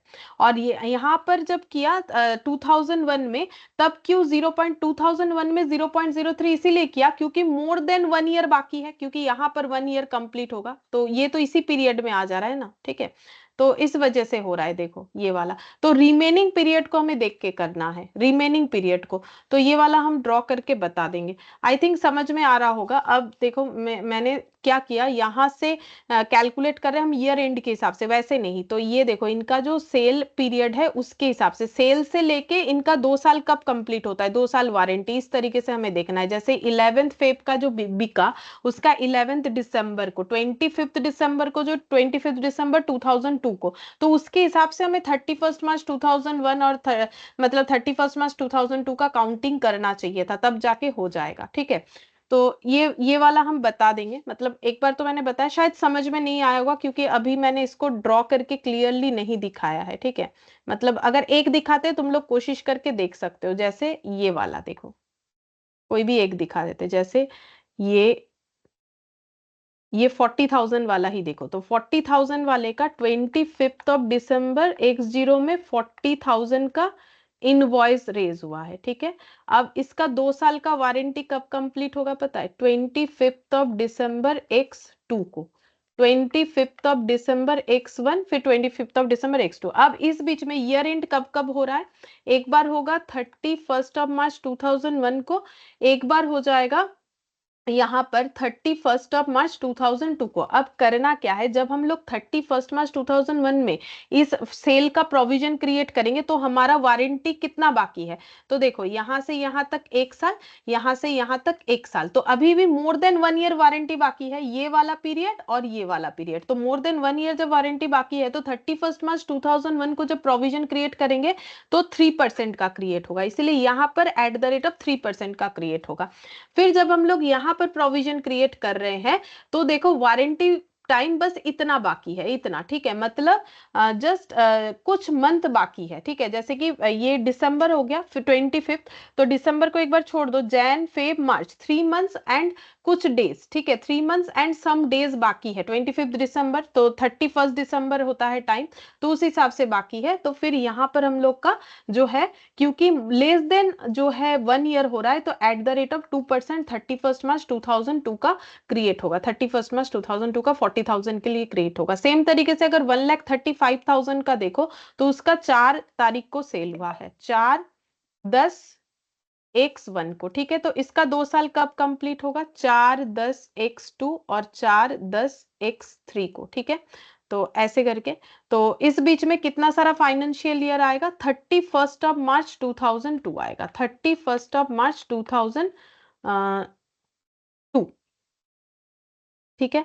तो जब हम लोग यहाँ पर प्रोविजन क्रिएट करेंगे तो इसका warranty period more than 1 year बाकी है, तो @3% करके हो जाएगा। तो ये देखो @3% करके क्या है, और ये 60,000 वाला ये भी बता देते हैं। ये देखो इसका ये ऐसा ही है, 2 साल कंप्लीट होगा, तो इसका एक फाइनेंशियल ईयर आ जाएगा 31 March 2001, मतलब ये 11 फेब के बाद आएगा।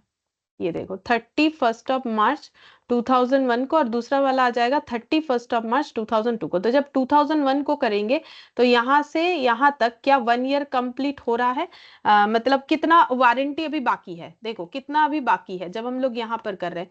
तो यहाँ से यहाँ अगर देखें तो ये वाला ही मुझे थोड़ा डाउट लग रहा है, ये 2% क्यों कर रहा है? क्योंकि इसमें इसके हिसाब से अगर हम लोग देखें, जब यहाँ पर कर रहे हैं तो हमारा वारंटी 1 साल से और भी ज्यादा बाकी है। जब हम लोग वारंटी यहाँ पर वारंटी क्रिएट कर रहे हैं तो फिर कितना बाकी हो रहा है? तो मेरे हिसाब से ये 31 March 2001, और यहाँ पर अच्छा एक्सपायर तो यहाँ हो जाएगा, यहाँ पर तो इसका बनेगा ही नहीं प्रोविजन। अच्छा ठीक है, यहाँ तो इसका प्रोविजन बनेगा ही नहीं, कोई प्रोविजन नहीं बनेगा, क्योंकि वारंटी तो यहाँ तक ही चल रहा है। तो 31 March 2002 पे तो इसका कोई प्रोविजन बनेगा नहीं, जो कि इन्होंने कर रखा है, ठीक है।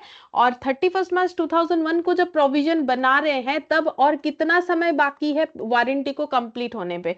तो ये मार्च, ठीक है, उसके बाद देखो 1 साल से कम है, तो मार्च X1 है, फिर अप्रैल मई जून जुलाई अगस्त सितंबर अक्टूबर नवंबर दिसंबर जैन फेब, मतलब 11 मंथ्स के आसपास हो रहा है, ठीक है। 11 मंथ से थोड़ा कम हो रहा है, फेब पूरा कंप्लीट होता तो जो है 11 मंथ्स कंप्लीट होता, और मार्च होता तो 12 मंथ्स, तो लेस देन जो है 1 ईयर हो रहा है, इसीलिए इस पे 2% किया है, ठीक है।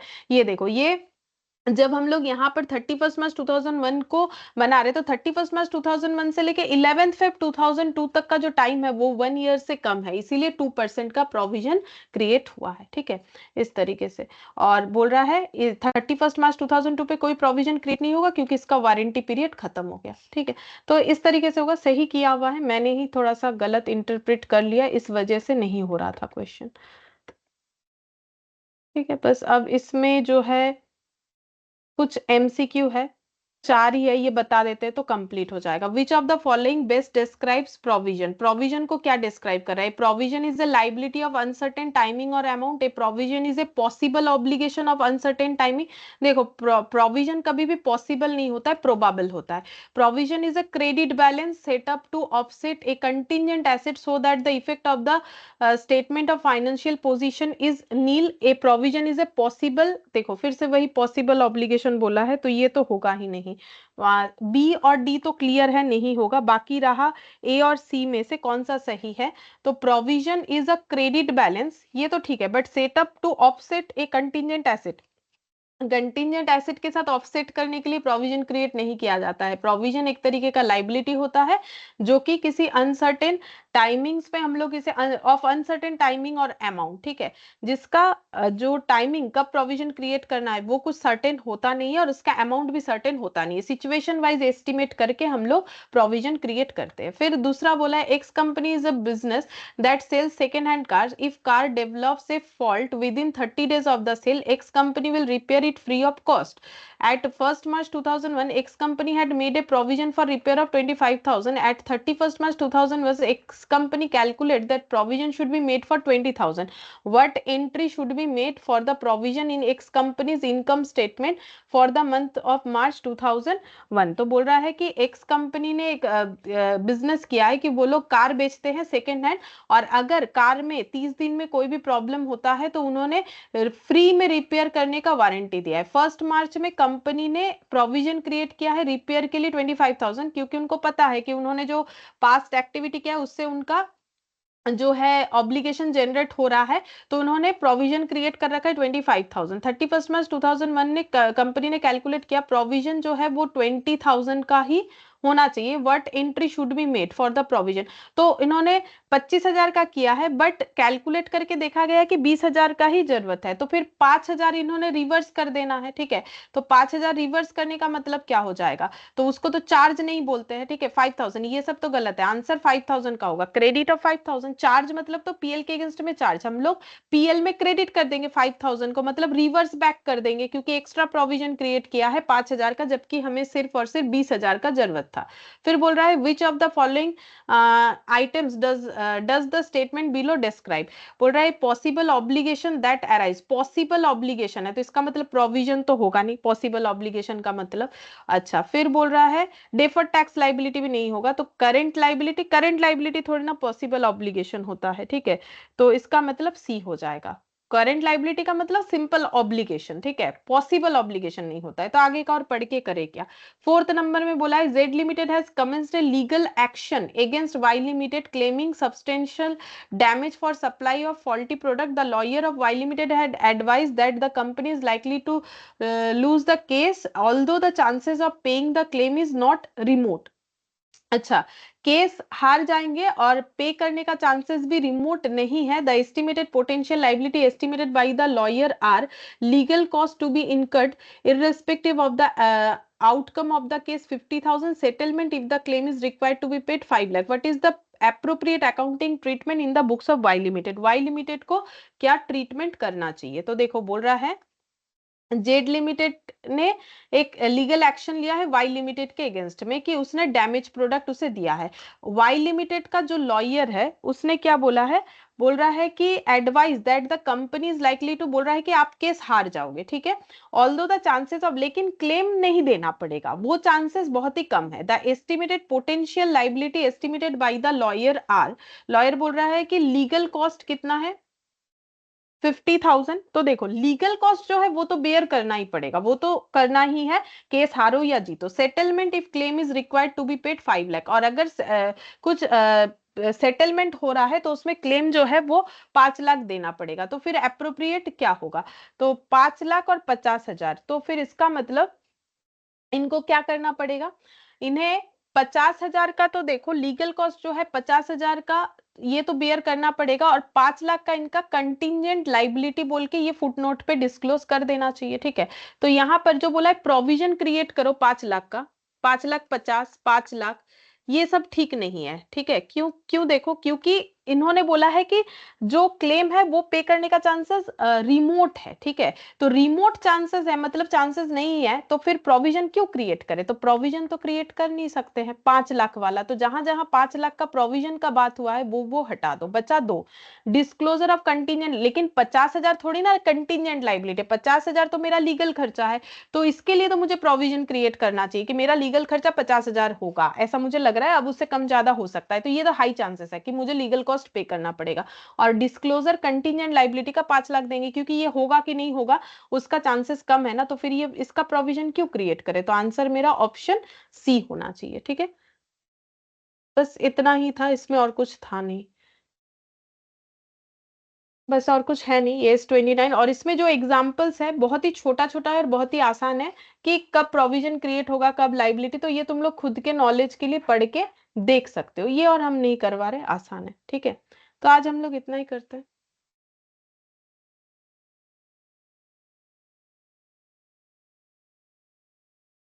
Bye ma'am. बाय।